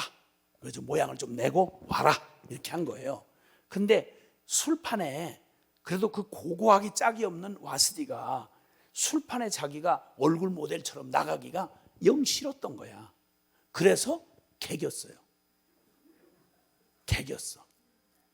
다시 데려오라 그러는데 감히 대제국의 황제의 말에 아무리 왕비라고 하지만 완전히 황제 얼굴을 떡을 치게 만들어 버렸어. 못 나간다는 거야. 못 가겠다는 거야. 제가 비슷하게 보여요? 어쨌든 그래가지고 이거 오후에 집회를 한다는 건 이게 맨정신이 어려운 거예요. 여러분 점심 드셨지, 아까 낮에 또 여러 시간 시달렸지, 그리고 또 집회를 한다고 지금 여기 앉아 있는데 여러분이 안 조는 자체가 기적이에요. 주님이 여러분의 눈을 붙잡아 주셨기 때문이기도 하고, 저도 또 주의 종으로서 노력을 많이 하는 거지. 그러니까 어떻게든 여러분을 졸지 않고 그 사이에 그냥 눈 뜨고 있는 사이에 그냥 진리를 하나 이렇게 던져 넣으려고 그냥 별짓을 다 하고 있는 거야 내가 진짜. 난 정말 아니 뭐 박수까지 기대한 건 아니에요. 이거 공치사하고 박수 받는 것 같아 그냥. 그래서 그냥 나도 너무한 것 같아서 그 지금 이제 유튜브에 이제 이 실황이 지금 전 세계 중계가 되고 있는데 그걸 내가 거꾸로 좀 돌아가서 봤어요. 너무 못 보겠어 내가. 쟤 왜 저래? 쟤 왜 저래? 해도 너무한다 싶은데 내 중심만큼은 여러분을 어떻게든지 섬겨서 그렇게 하라는 중심이라는 걸 좀 이해해 주시고, 그래서 저도 이제 요번 시간이 얼마 안 남았어. 그리고 가면 다시는 안 만나. 그러니까 뭐 나도 이제 더 이상 이제 좋은 이미지 남기고 가려고 그러니까 은혜만 받으시면 되는 거야. 아멘. 지금 와스디 지금 초청한 얘기까지 했죠. 근데 안 나갔다고 버텼다 그랬잖아요. 자존심이 있는 대로 구겨진 이 왕이 선택의 여지가 없어요. 왜냐하면 왕의 권위가 이렇게 면전에서 꺾여버리면 그 수많은 제국을 베레벨름이 다 있는데 누가 왕의 말을 듣겠어요. 어쩔 수 없이 그만 그 밑에 권력의 다툼에서 기회를 노리던 놈들이 얼른 아양을 떨면서 왕의 권위가 이렇게 손상이 되면 이 전국 127도가 다시는 말을 듣지 않을 겁니다. 이러고 막 부추겨가지고 결론은 뭐가 되는 거 아니? 왕후를 폐위하라는 거예요. 그리고 당신의 체면을 지키라는 거예요. 그래가지고 어쩔 수 없이 떠밀려서 왕후를 폐위하는 결정을 하게 될 때, 그때 그 왕후를 폐위하게 되는 그때에 이들이 한 말이 뭐냐면, 그래도 자기에게는 뽑고 뽑은 왕비 아니에요. 그렇죠? 그리고 그 자리에 사건이 있지만 아니 뭐 부부가 살다가 배기 싫다, 어떤 때는 막 진짜 막 이루고 싶을 만큼 배기 싫을 때가 있잖아요. 부인이 그럴 때가 있다니까. 어떻게 항상 24시간 다 좋겠냐고. 막 이래서 감정적으로는 이랬는데 그렇다고 아주 막 이별할 만큼 그렇게 싫고 그러는 거 아니잖아. 근데 이것들이 옆에서 부추겨 가지고 왕후를 폐위시키라는 거야. 그러니까 말은 뱉어놨는데 이거 큰일 났어. 수습하기 어려워서 막 갈등이 생길 찰나에 지네가 위험하니까 한 말이 뭐냐면, 툭 뱉어낸 말이 뭐냐면, 왕을 진정시키면서 와스디만 여자는 아니라고, 그 말이에요. 그보다 더 나은 자를 세우소서. 왕후의 위를 그보다 나은 사람에게 주소서. 그러니까 당신에게는 지금 와스디가 최고지만 그 인품도 그렇거니와 여자가 거기만 있는 게 아닙니다. 당신은 위대한 제국의 황제이십니다. 그리고 여기에 기가 막힌 보석 같은 너무 처녀들이 세고 빛깔입니다. 그러니까 그보다 나은 자에게, 와스디보다, 당신 잃어버린 와스디보다는 더 나은 자에게 그 자리를 주소서. 이 말은 무슨 암시가 있냐면 더 나은 자가 있다는 얘기예요. 그래서 간신히 왕의 마음을 진정시키고 왕후 폐위 작업을 하는 거예요. 이건 그냥 한 제국의 제국에서 일어날 수 있는 권력 다툼 중에 흔히 있는 일 중에 하나였어요. 그런데 이게 말이 씨가 돼서 더 나은 사람을 세우소서라고 한 말이 하나님 나라의 역사에 아주 위대한 씨앗이 된 거예요. 우리 하나님 살아 계십니다, 여러분. 아무 상관이 없는 것 같은, 교회하고 아무 상관이 없는 것 같은 세속의 역사도 우리 하나님의 손안에 달려 있어요. 하나님은 예배당 안에서만 하나님 노릇을 하신 분이 아니라 예배당 바깥에서 더욱 하나님이세요. 아멘이시죠? 그러니까 예배당 안에서만 하나님을 잘 섬기는 척하고 바깥에 나가서는 하나님 없는 것처럼 여기저기 돌아다니면서 엄한 짓 하고 돌아다니면 주님의 여기에 다 들어온다 이거죠. 그 조심해야죠. 예배당만 벗어나면 와 해방이다 이렇게 할 게 아니고, 해방이 아니라 주님 품으로 들어가는 거예요. 그러니까 절대 예배당 밖과 안을 구분해서 생각하시면 안 돼. 어쨌든 그렇게 해서 여러분 잘 아시는 대로 그렇게 해가지고 드디어 하나님이 그 사건, 요 말이 딱 던져진 그때 왕후의 자리가 딱 비어지고 난 다음 하나님께서 준비해 놓은 에스더라고 하는, 여기 우리 누님이에요. 우리 누님, 그 에스더라고 하는 누님 있잖아요. 그 누님이 그게 그냥 보면 정말 불행했어. 왜? 포로로 끌려와서 저 예루살렘 다 말아먹고 이스라엘 백성 선민들이 망할 짓을 해가지고 예루살렘 성 다 부셔지고 전부 다 포로로 죽임당하고 살아남은 사람 근근히 지금 그 바벨론 땅에 왔다가 정권이 바뀌고 이제 바벨론이 페르시아로 바뀌었어. 세월이 한참 지났어. 유대인이라는 정체감이 전혀 남아있질 않았어. 그러다가 말입니다, 하나님께서 70년이 지난 후에 온통 풀로 덮여버리고 그냥 옛 과거의 영광을 다 잃어버린 예루살렘에 그들이 저지른 죄값으로 하면 역사에 지워버려야 되는데, 이 주여주하는 모태신앙들 이거 이스라엘 백성들 이거 지워버려야 되는데, 그들은 실패했어도 하나님은 그 약속을 영원히 지키시는 분이에요. 이게 우리의 소망이 되는 거예요. 할렐루야. 그래서 주님이 일방적으로 약속을 하신 70년 만에 고레스 왕이라는 이 페르시아의 초대 왕을 통해서 하나님이 놀랍게 주여주여하는 이 교회 안에 있는 제사장들과 하나님의 종이라고 하는 것들이 사명을 감당 못하니까 이방 왕을, 하나님 모르던 이방 왕을 사용하셔서 그 왕을 통해서 포로 귀환을 시켜가지고 예루살렘 성전을 다시 지게 해요. 그때 포로로 살아서 자녀들이 포로로 이렇게 자라서 이방 땅에서 그렇게 소수민족으로 살아가던 유대 피를 가지고 있지만 그러나 유대인답지는 못한 그런 사람들이 살아남아 있던 중에 하나님이 70년 만에 그 자녀들 중에서, 자, 너희 조상들에게 있던 이 성경에 그 모세와 아브라함과 모세와 그 다윗과 그 놀랍고 찬란한 하나님의 선민들의 역사를 너희가 알고 있느냐? 그러면 이제 내가 너희를 다시 그 언약을, 아브라함 언약을 기억하고 너희를 돌려보낼 터이니 가서 성전을 다시 짓고 다시 한번 새 출발해라 하고 예루살렘으로 돌아갈 사람들을 모았어요. 그런데 잘 생각해 보세요. 어떻게 갔든지 미국 가서 그냥 일세 우리 이민자들이 가서 고생을 얼마나 했어요. 말로 못하게 고생했거든요. 제가 하와이도 가보고 멕시코도 가봤는데 거기 우리 한국 조선 이민들이 제일 먼저 간 땅이에요.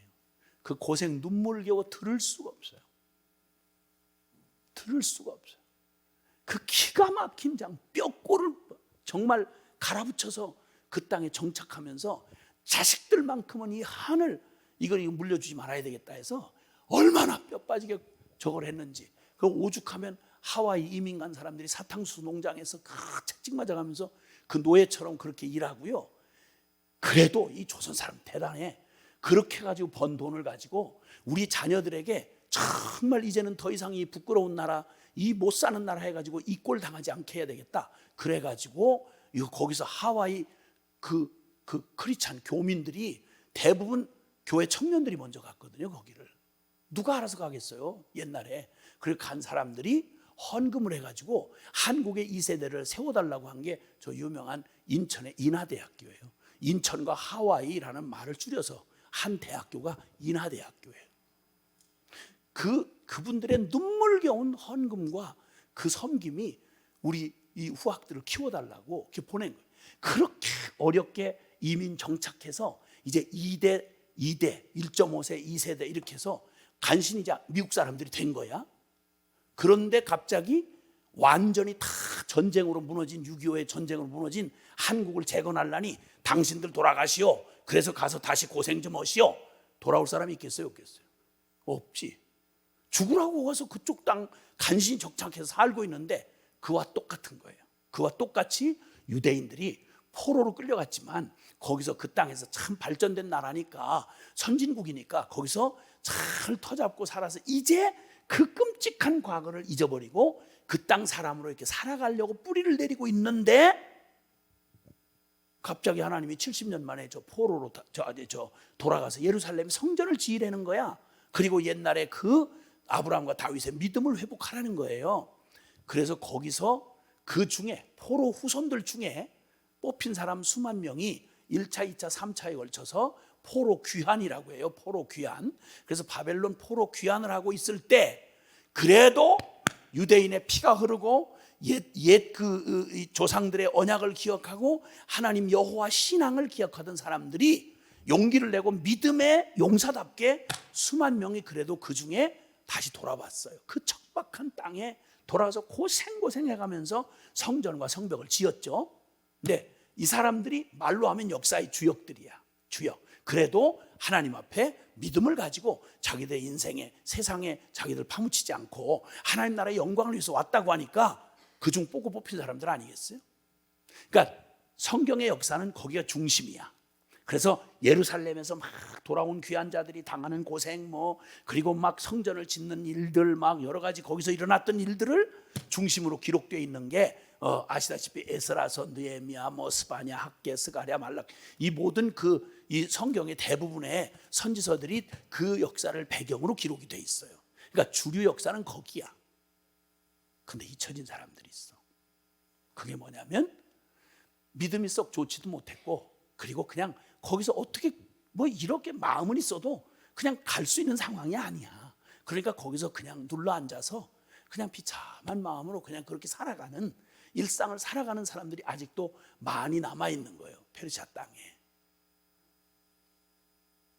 주류 역사에서는 그러니까 지금은 더 쉽게 말하면 교회 안에 일어나는 일 말고 저 교회하고 뚝 떨어진 저쪽에서 아무도 거 기대할 것이 없는 그 땅에서 무언가 신앙을 하나 가지고 무슨 까닭인지는 모르지만 귀한 자의 명단에는 못 들어갔는데 거기에 남겨진 사람들 중에 대다수는 다 그냥 유대인의 정체감을 다 잊어버리고 하나님 나라도 말씀도 성전도 이런 것도 없이 그냥 그렇게 그냥 밥 먹고 살아가는 이런 많은 무리들 중에 앞뒤는 잘 모르겠는데 거기 모르드게와 에스더라고 하는 쉽게 말하면 저 소외된 저 변두리 인물들 중에 믿음 하나를 가지고 어떤 사연인지는 모르겠는데 귀한 자에는 못 들어갔지만 믿음을 가지고 살아가던 인기도 없고 유대인 정체감도 없고 성전도 없고 아무것도 없어.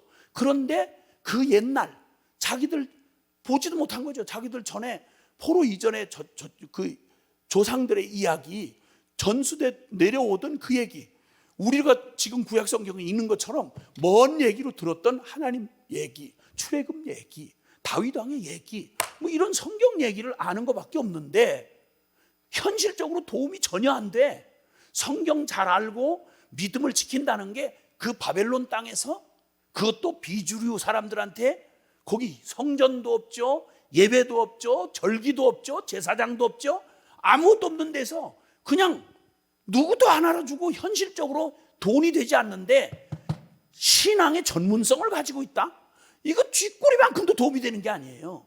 그런데 놀랍게요, 여러분, 성경은 계속해서 깜짝깜짝 놀라게 어디에 그 동네에 그런 사람이 있었을까 싶을 정도로 엘리야 시대에 싹 잡아 죽이던 때에 엘리야 선지자도 낙심을 해가지고 나만 남았나이다, 아무도 없습니다, 나만 남았나이다, 이럴 때 아방 때, 그때 주님이 말씀하잖아요.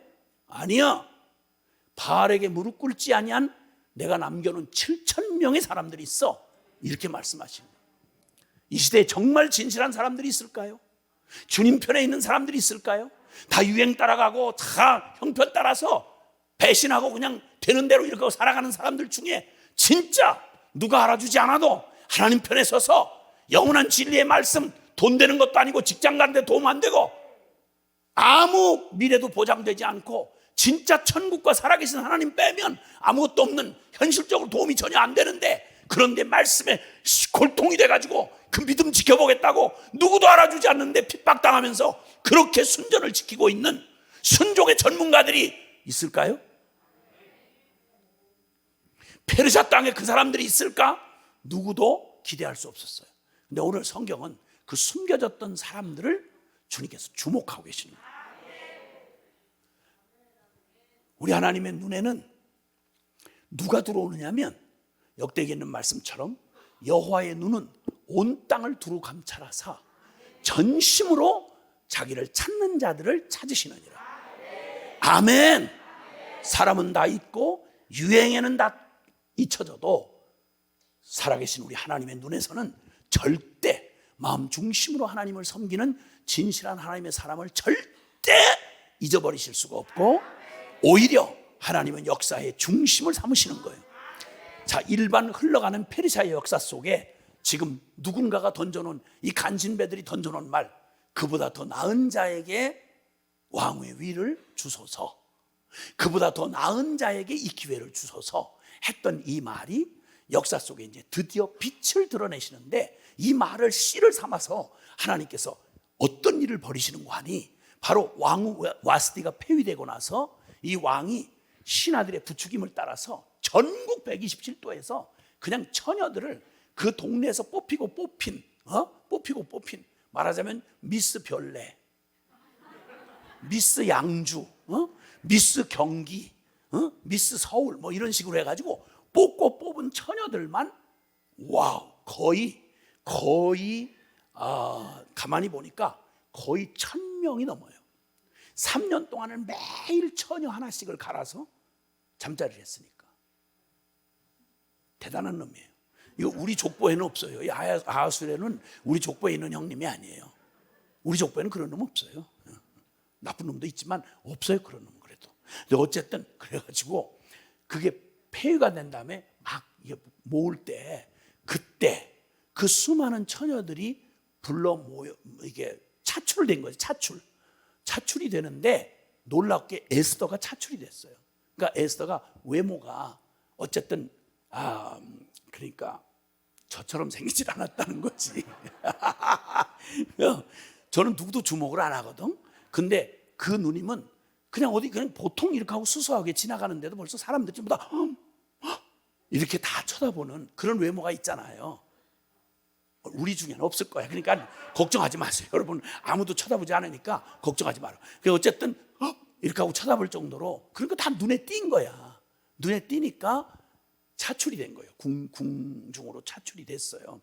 근데 요 날이 있기까지 모르드게와 이 에스더를 특징 짓는 그 말이 뭐냐면요, 그냥 잠깐 제가 이 모르드게와 에스더가 어떤 이 특징을 가지고 있는지를 보여주는 에스더 2장 7절에 보면, 그의 삼촌의 딸 하다사 곧 에스더는 부모가 없었으나 용모가 곱고 아리따운 처녀라. 그의 부모가 죽은 후에 모르드게가 자기 딸같이 양육하더라. 그러니까 행복한 처지가 아니에요. 에스더는 포로의 자손이면서도 일찍 무슨 까닭인지 모르는데 양부모를 다 잃었어요. 그리고 다 잃고 사촌 오빠, 모르드게가 사촌 오빠인데 나이벌이 거의 아빠 나이 비슷해. 사촌 오빠인데, 그러니까 그 어린 딸이 부모도 없이 생고아가 됐는데, 그것도 이국 땅에 포로로 끌려온 후손 중에 고아가 됐으니 세상에 자칫하면 이거 그냥 얼굴 고우면 그냥 몸 파는 데 끌려갈 수밖에 없는 거잖아요. 세력이 없으니까.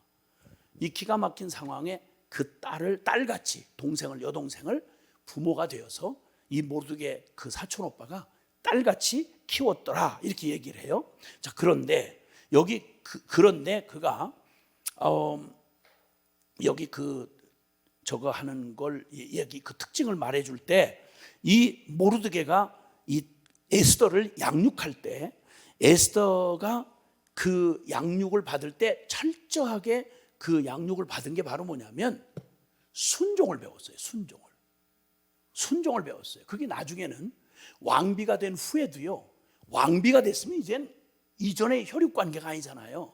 그런데도 그 사촌 오빠가 왕비가 된 그에게 명령 딱 하면요, 그 자기 동족을 말하지 말라, 자기 출신에 대해서 얘기하지 말라고 할 때도 입 딱 닫고 자기가 유대인 출신이라는 말을 안 해요. 자기 출신 얘기를 안 해요. 순종을 철저하게 배웠어요. 그리고 나중에 왕비가 된 후에도 얼굴 싹 바꾸지 않고 그대로 예전과 같이 순종을 해요. 그러니까 모르드게는 이후에 이 사건을 보면, 모르드게가 지금 맞이하는 사건이 뭐냐면, 그가 혼자 믿는 하나님인데, 여호와 하나님인데, 유대인의 모든 그 정체가 다 사라진 때인데 자기 혼자 유대인의 정체를 지킨다고 아주 색깔을 분명히 해요. 자기의 이익이 있던 없던. 그러다가 부딪힌 사건이 바로, 거의 끝장날 뻔한 사건이 부딪혀지는 게 바로 뭐냐면, 이 모르드게가 유대인의 신분을 감추지 않고, 그 유대인이 역사적으로 말이죠, 아말렉 사람이 있어요. 이 아말렉 사람은 완전히 사단의 도구야. 사단의 도구. 꼭 저 스탈린이나 저 김일성처럼 사탄의 도구가 돼가지고 까닭 없이 이스라엘 사람만 저거 하면 아주 싹을 없애려고 난리를 치는 그런 민족이에요. 그래서 하나님도 아말렉을 이 땅에서 그냥 완전히 이렇게 징벌할 것에 대해서 말씀을 해주셨어요. 그래서 아말렉의 후손이 하만이라는 사람이 마침 그때 요 사건이 일어나던 전후로 해가지고 2인자가 됐어. 그렇게 지금으로 말하면 실권 국무총리가 된 거예요. 2인자 권력을, 왕 다음으로 권력을 딱 잡았어. 자, 이런데 그때 그 에스더는 하여튼 하나님의 섭리에 의해서 뭐 얼굴이 미모가 뭐 한둘이어야 그걸 고르지, 1000명의 처녀들 중에서 다 뽑은 처녀들 중에서 기준이 분명히 없는데, 다 어떤 사람은 동그랗게 미인이고, 어떤 사람은 길쭉하게 미인이고, 어떤 사람은 이마가 이렇게 넓은 미인이고, 이마가 좁은 미인이고, 다 기준이 다른데 어떻게 에스더가 뽑혔겠냐고. 설명 간단해요. 그냥 처음부터 은혜에서 은혜야. 그래가지고 그냥 최종 담당자의 눈에 이상하게 에스더가 은총을 입어. 그래가지고 너무 잘해주는 거예요. 그런데다 또 수많은 처녀들이 왔다 갔다 밤마다 처녀를 갈아붙이는데, 세상에 왕의 마음이 에스더한테 그냥 수수하게 꾸몄어. 딴 여자들은 많이 꾸미는데 에스더는 더 이상 특별하게 꾸미질 않았어. 안 꾸몄는데 아마 안 꾸민 게 주요했나 봐. 너무 막 주렁주렁 꾸민 중에 안 꾸미면 그것 순수한 맛있잖아요 또. 그래가지고 어쨌든 뽑혔어. 그래가지고 왕비가 된 거예요. 어마어마한, 그보다 나은 자에게 주소서 했던 말이 씨가 돼서 에스더가 거기 왕비의 자리에 앉게 됐잖아요. 그리고 이제 모르드게도 역시 또 그래서 어쨌든 그 수문, 그 성문을 지키는 그 아주 중요한 자리죠. 수문을 지키는 그런 그러니까 경호실 무슨 직책을 받은 거지. 어쨌든 요런 사이가 준비될 때 하나님께서 이 두 사람을, 그 딸같이 키운 에스더도 그리고 모르드게도 철저하게 이들의 이 사건 전후를 보면 요즘으로 말하면 믿는 사람인데 조금만 어디 높은 자리 가면 공무원 되고 그러면 예수 예자도 못 꺼내거든 요즘에 한국에는. 그런데 어디를 가도 불이익을 당하든 말든 자기는 유대인임을 거침없이 드러내는 거예요. 근데 하나님이 어쨌든 뒤를 밀어주셔가지고 그래도 높은 자리까지 갔지. 그런데 마침 그때 부딪힐 돌에 부딪혀가지고 이 이인자 하만이 어마어마한 권세를 가지고 이놈이 거의 왕노로 비슷하게 해. 그런데 성문을 드나들 때마다 이 사람이 아말렉 후예라는 걸 알게 됐어요. 그러니까 하나님의 여기 계명을, 하나님의 명령을 알고 있으니까 이 모르드게가 전부 엎드려서 왕에게 절하듯이 절하는데 빳빳하게 난 절할 수 없다는 거예요. 신사참배 못하듯이 못하겠다는 거예요. 이게 계속 반복되는데 너 왜 안 숙이냐? 그래서 하도 안 숙이는 이유에 대해서 얘기하니까 할 수 없이 나는 유대인이다. 그리고 유대인은 아말렉 사람한테 그렇게 할 수가 없다. 하나님이 그렇게 하지 말라고 그랬다. 이걸 완전히 죽으려고 작정한 거예요.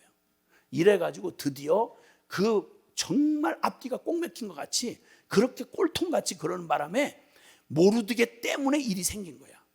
모르드게 때문에 일이 생겨가지고 드디어 이 하만이, 노발대발한 하만이 드디어 아말렉의 피를 숨기지 못하고 유대인이라는 말을 듣자마자 이건 저 모르드게만 죽여서는 안 된다. 이 땅에 있는 모든 유다인의 씨를 없애버려야 되겠다. 히틀러처럼 독일 히틀러가 유태인을 600만을 죽였거든요. 요 히틀러 같은 요 하만이, 제2의 하만이 히틀러죠. 근데 요 하만이 유대인을 잡아 죽이기로 날짜를 왕의 어인을 받아가지고 1년 동안 준비기간을 둬가지고 12월 13일 날 그 한 날 모든 사람이 유대인의 재산은 누구도 빼앗아가도 된다. 그리고 싸그리 죽여라. 이걸 왕의 칙령으로 127도에 뿌려버린 거예요. 자, 이 사건만 보면 지금 모르드게 그 꼴통 같은 융통성 없는 그의 꼴통 같은 짓 때문에 저만 망한 게 아니라 이 유대인 전체가 씨가 마르는 일이 생긴 거예요. 그러니까 우리는 그런 식으로 꼴통같이 그 극단이 되니까 어떻게 말씀대로 살아. 그러니까 그 꼴 당하는 거야. 비난을 얼마나 비난이 쏟아졌겠어요. 근데 너무 성급하게 결론 내리지 마시고 조금 기다려 보시라고. 오직 하나님을 높이는 사람을, 아멘. 잠언 4장에 말씀한 대로 주를 높이라, 그를 높이라. 그럼 그가 너희를 높이 들리라.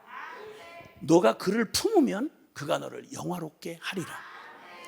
사랑하는 여러분, 시류를 따라가지 아니하고 세상의 이익을 따지지 아니하고 주님의 이름을 너무너무 사랑하고 그분의 계명을 생명 다해 순종하는 사람을 절대 어리석게 두지 않으세요. 절대 어리석게 두지 않으세요.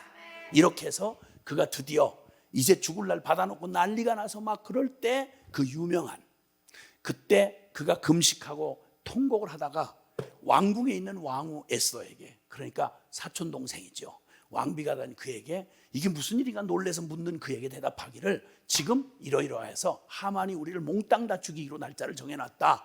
그러니 내가 왕비의 자리를 할 수 있는 대로 너에게 좀 이렇게 할 수 있는 일을 네가 해봐서 왕에게 좀 탄원을 해봐라.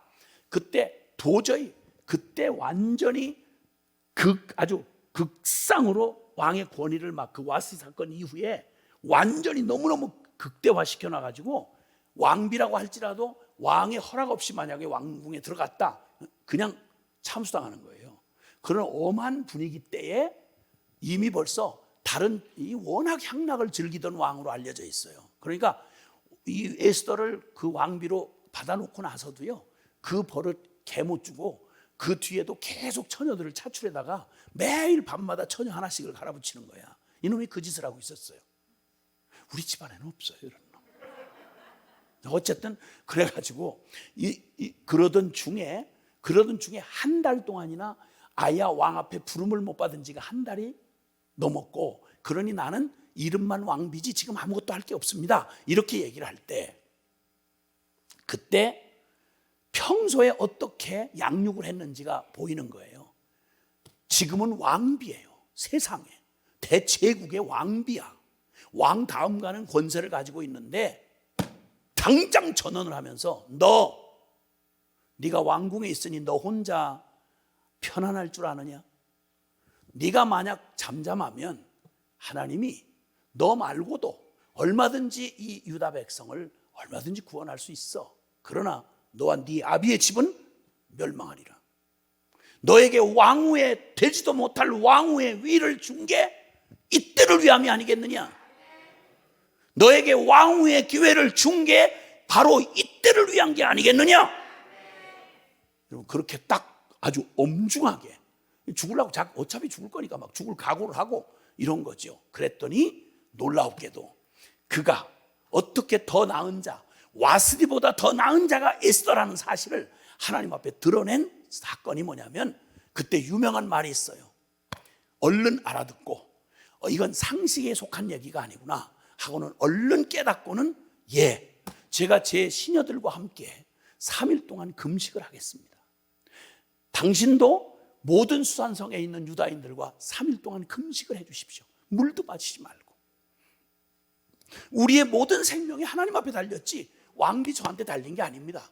그러나 저를 이 자리에 이르게 하신 그 일이 바로 똑같은 왕비의 자리인데 와스디는 미모 하나로 버티다가 그냥 날아갔고, 그보다 더 나은 에스더는 같은 왕비였지만, 같은 또 내용 없는 왕이지만 더 나은 왕비가 된 에스더가 무슨 역사에 무슨 일을 이룰 수 있는지를 여기서 이 차이를 보여주는데, 그가 평소에 했던 대로 순종을 선택해요. 여러분이라면 순종 선택하시겠어요? 이건 곧바로 죽는 거예요. 얼른 알아듣고 알겠습니다. 저도 제 시녀들과 3일 동안 금식한 후에 규례를 어기고 왕 앞에 나아가겠습니다. 그리고 죽으면 죽으리이다. 우린 누님이에요.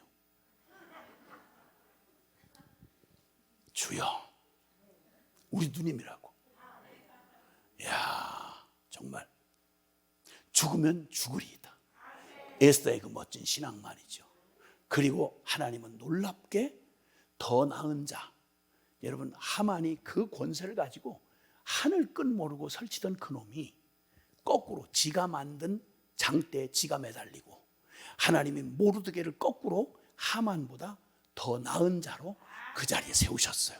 제2인자로 하만보다 더 나은 모르드게를 세우시고 와스디보다 더 나은 에스더를 세우셔서 하나님 나라의 위대한 역사를 이루게 하시고, 다 죽기로 작정되어서 죽기로 그냥 작정되었던 유대인을 거꾸로, 유대인을 미워하고 노골적으로 이제 왕의 저 허가를 받아놨으니까 평소에 탐을 내던 놈들이 노골적으로 나는 유대인을 이렇게 증오하는 놈이야 이러고 다 맞박에다 다 표를 다 쓰고 다닌 거야. 너네 이제 10일 13일만 되면 너네 거다 내 거야, 너 죽어 그때, 뭐 이러고 막 설치던 놈들 다 드러냈어요. 숨어있던 반유대주의자들이 다 드러났어. 조서가 다시 만들어지고 그 조서 뒤에 따라붙은 조서가 127도에 각나라 말로 전해진 조서가 뭐라고 써있냐면, 지금까지 드러난 반유대인들을 모든 정부 관리들은 이 유대인들과 함께 도와서 그놈들을 모조리 그들의 재산을 빼앗고 모조리 싹 씨를 말려라, 이렇게 반대 거꾸로 되는 불임절의 역사가 일어난 거예요.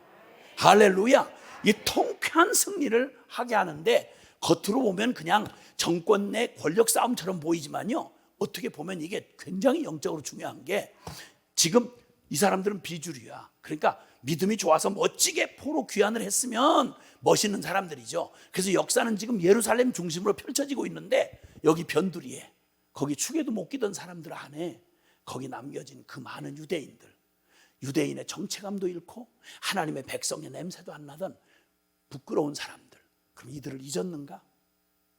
주님이 잊지 않았다는 거예요. 잊지 않으시고 그 페르시아 땅에 거기에 남겨지고 버려진, 상황적으로도 버려지고 자기들 스스로도 신앙을 버렸던 이 버림받은 이 유대인들, 남은 찌꺼기 같은 유대인들을 하나님은 소중하게 여기셔서 그들을 위한 놀라운 일을 사용하고 계시는데, 그냥 왕궁에서 벌어진 별스럽지 않은 왕후 폐위 사건을 하나님이 사용하셔가지고 다 유대인 다 잃어버리고 널널하게 살던 그들이 어디 가서 지가 아무리 자기 과거를 털고 딴 사람으로 그냥 살다가 육적으로 살다 죽으려고 해도 여러분 하나님의 백성, 기도가 담겨진 하나님 백성 그렇게 못 죽어요. 그래가지고 이 사건이 일어나는 바람에 졸지에 금식을 왜 하겠어? 금식하고 아무 상관도 없고 기도하고 아무 상관도 없던 유대인들이 전체가 다 어른부터 애들까지 전부 금식을 하면서 아니 12월 13일을 다 죽이기로 됐다는데 할 게 뭐 있겠어. 그러니까 믿지도 않고 떠났지만 그러나 옛날 조상적 들었던 얘기인 하나님 이름밖에 하늘밖에 의지할 데가 없으니까 전 유대인이 다 금식하면서 하나님 앞에 부르짖는 부흥이 일어난 거예요. 여러분 할렐루야. 아멘 아멘 아멘 아멘. 세상에 그 버려진 비주류인 유대인들에게 어떻게 금식하면서 한 마음으로 하나님을 부르짖는 일이 생기냐고. 유대 땅에서도 안 일어난 일인데 그 일을 주님께서 누구를 통했느냐? 순종의 전문가였던 모르드게와 에스더를 통해서, 더 나은 사람들을 통해서 하나님의 위대한 지혜와 능력이 일어난 거예요. 거기다가 더군다나 무슨 얘기인 거 아니? 여러분 유대인들은 원래 열방의 모든 나라에 복음을 전하라고 세워진 민족인데 순종을 해본 적이 없어. 유대 역사 중에, 구약 역사 중에. 근데 하나님이 그들이 순종 안 하면 하나님 일을 못 하시겠느냐? No. 주님께서 이 불임전 사건 하나를 통해서 하나님께서 전국 127도에 그냥 각 나라 방언으로 다 통역을 해가지고 순식간에 그 조서가 붙었다가 죽이라고 붙었다가 다시 죽이려고 하던 놈들을 죽이라고 이렇게 반대 조서가 붙고, 그러면서 모르드게가 제2의 2인자가 됐어. 모든 지방 관리들이 전부 모르드게 편이야. 근데 모르드게는 거침없이 하나님을 드러내는 사람이야. 그래가지고 하나님의 이름을 선교를 한들 여러분 대제국, 세계 대제국에 127도에 각 나라 방언으로 순식간에 하나님의 이름과 이 하나님이 보호하시는 하나님의 백성의 이 복음을 죽기로 작정됐다가 다시 거꾸로 부활과 같은 죽을 사람이 도리어 죽이는 이런 십자가와 부활 같은 이런 복음의 메시지를 이렇게 강력하게 전국에 동시에 누구도 외면할 수 없도록 다 듣게 하시는 하나님의 지혜는 놀라우시도다. 할렐루야. 야, 아멘 아멘 아멘. 내 신앙 모습, 우리의 교회의 모습을 보면 이렇게 가지고 언제 열방이 다 선교가 완성이 될까? 걱정하지 마세요. 걱정하지 마세요. 남은 자들을 통해, 더 나은 사람들을 통해서 그들의 순종의 전과가 된 한두 사람만 있으면 주님은 얼마든지 세계를 마지막 시대에 완전한 선교 완성과 부흥을 이루실 수 있다 이 말이에요. 할렐루야. 아, 우리 주님, 놀라우신 주님. 사사기의 그 암울하던 시대에도 주류 이스라엘 백성들은 전부 타락해가지고 엉망진창 개판하고 있을 때 그때 실패한 이민을 갔던 나오미 기억나시죠? 나오미, 그 가문 이민에 실패한 사람들이야. 근데 거기에 실패한 그 가문에서 세상에 무슨 얘기야? 유대인도 실패한 신앙을 세상에 누가 그런 일이 있을 거라고 알겠어요? 모압 여인 루시, 그 다망하고 찌그러진 그들 형식만 남았던 그 엘리멜렉 가문 나오미의 가문에서 세상에 여호와라는 말과 그 놀라운 약속을 가진 유대 민족의 복음을 듣고는 세상에 그냥 그들은 말만 따라하는데 그 말만 던진 그 말을 그대로 생명으로 받은 사람이 모압 여인 룻이야. 이방 여인 룻 아시죠? 룻이 바로 그 시대에 다 실패한 유대인, 주류 유대인들 다 모태신앙들 다 실패했을 때 이방인이 안모태가 우리 누님이에요. 더군다나 안모태 출신으로 나랑 출신이 비슷해.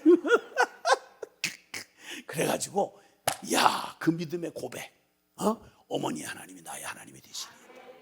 그리고 그가 루시, 보아스라고 하는 그 멋진 사람과 함께 하나님의 놀라운 섭리 가운데 그 오벳을 낳으니 이름이 예배자란 뜻이야. 와우. 그 가정이 교회와 같이 그 불신앙에 다 신앙 말아먹었던 모태신앙들, 그 이스라엘 이름만 남았던 그 속에서 그 가문이 예배자야. 이름이, 자식의 이름이 예배자야. 그리고 오벳의 손자가 다윗 왕이야. 와우. 하나님 예수 그리스도가 이 땅에 오시는 그 구원 역사의 중요한 그 족보에는 모태신앙이 제값을 못할 때 아무 상관없던 변두리 인물 중에 여러분 모압 여인 룻이 다 실패하고 3대 과부가 된 세상에 저주받은 한 집안에서 어떻게 믿음의 보석을 취하여서 순종의 전문가가 돼요.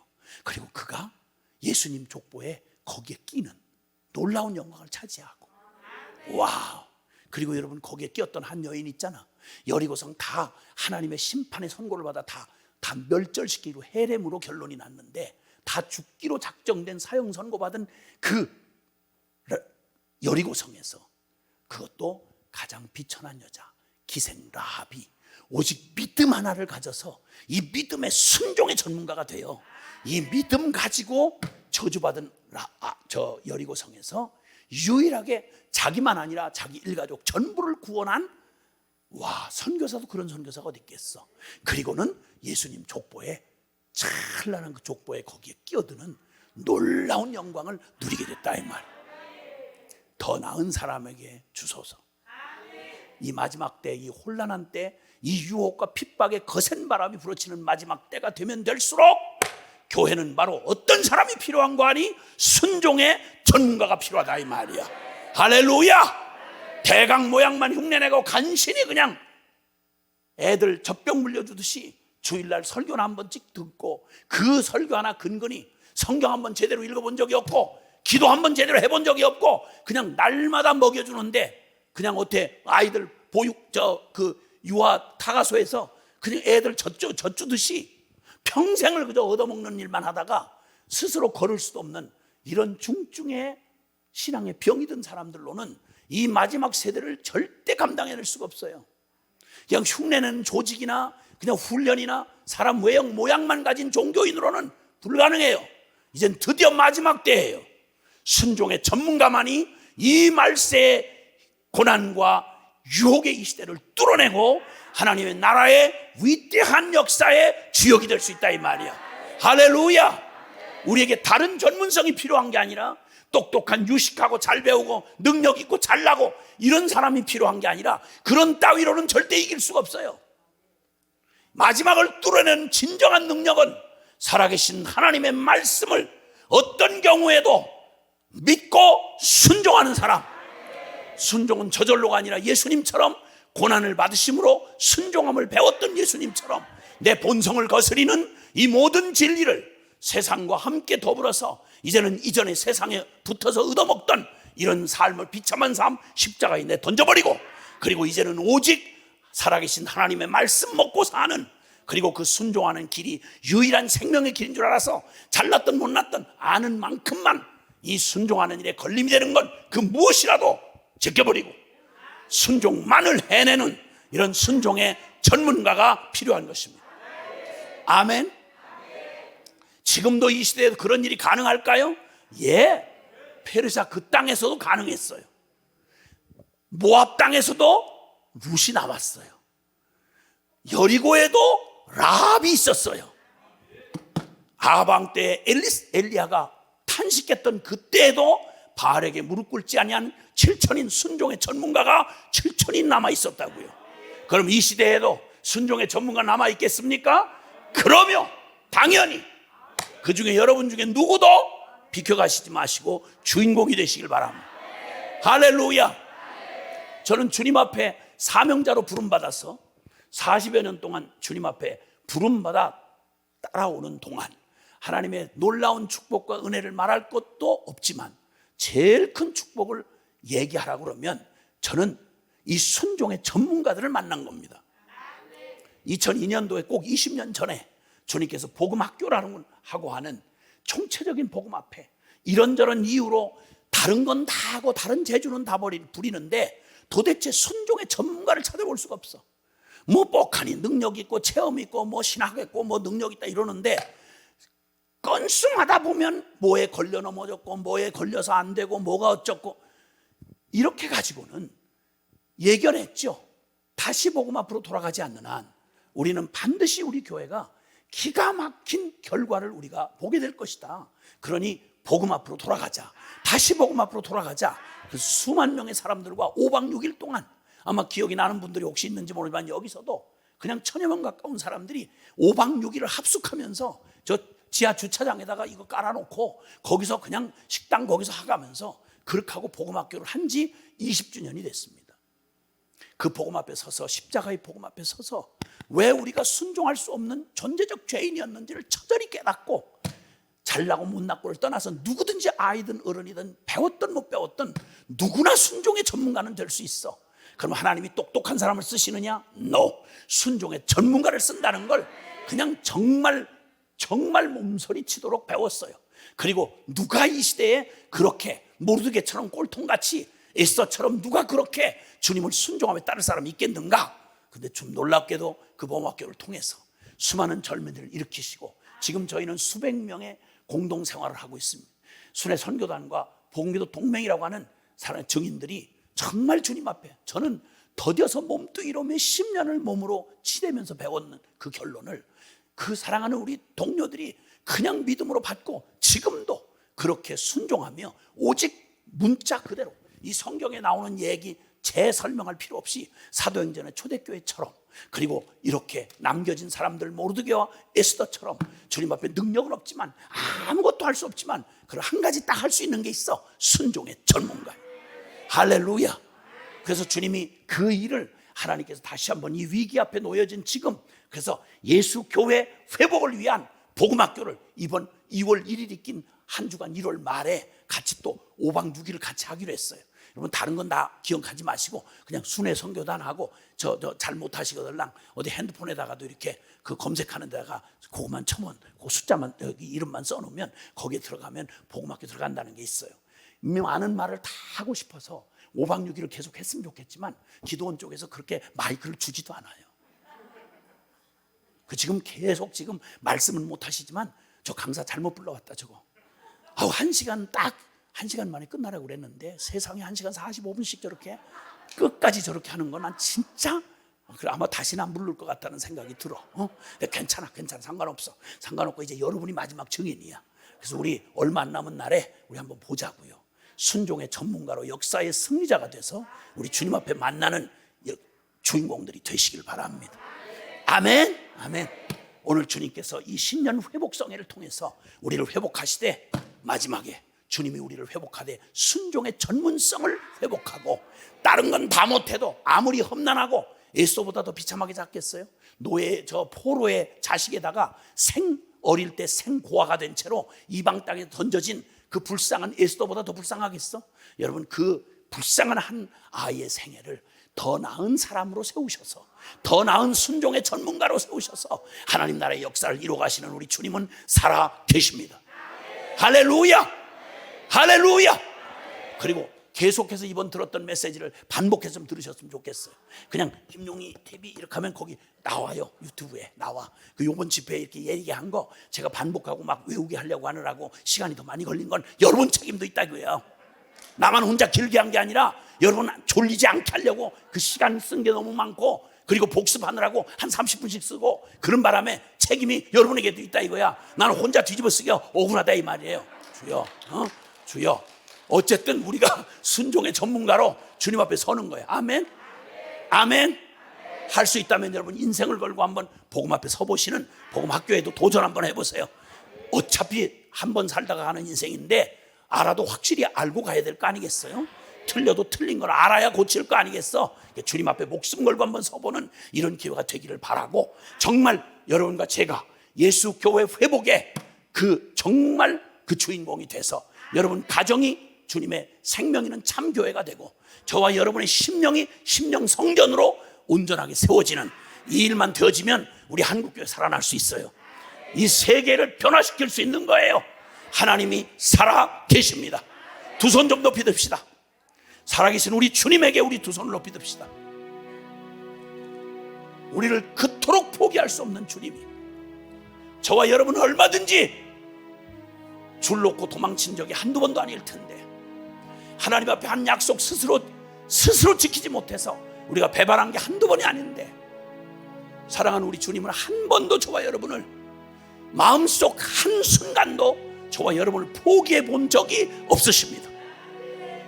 그리고 여러분의 과거가 어떻든 얼마나 실패를 했든 상관없이 그거 따지지 않습니다. 지금 순종을 선택하면 하나님 그분의 영광을 보게 될 것입니다. 주님이 고난을 통해 순종을 배우신 것처럼 주여 저에게 순종을 가르쳐 주옵소서.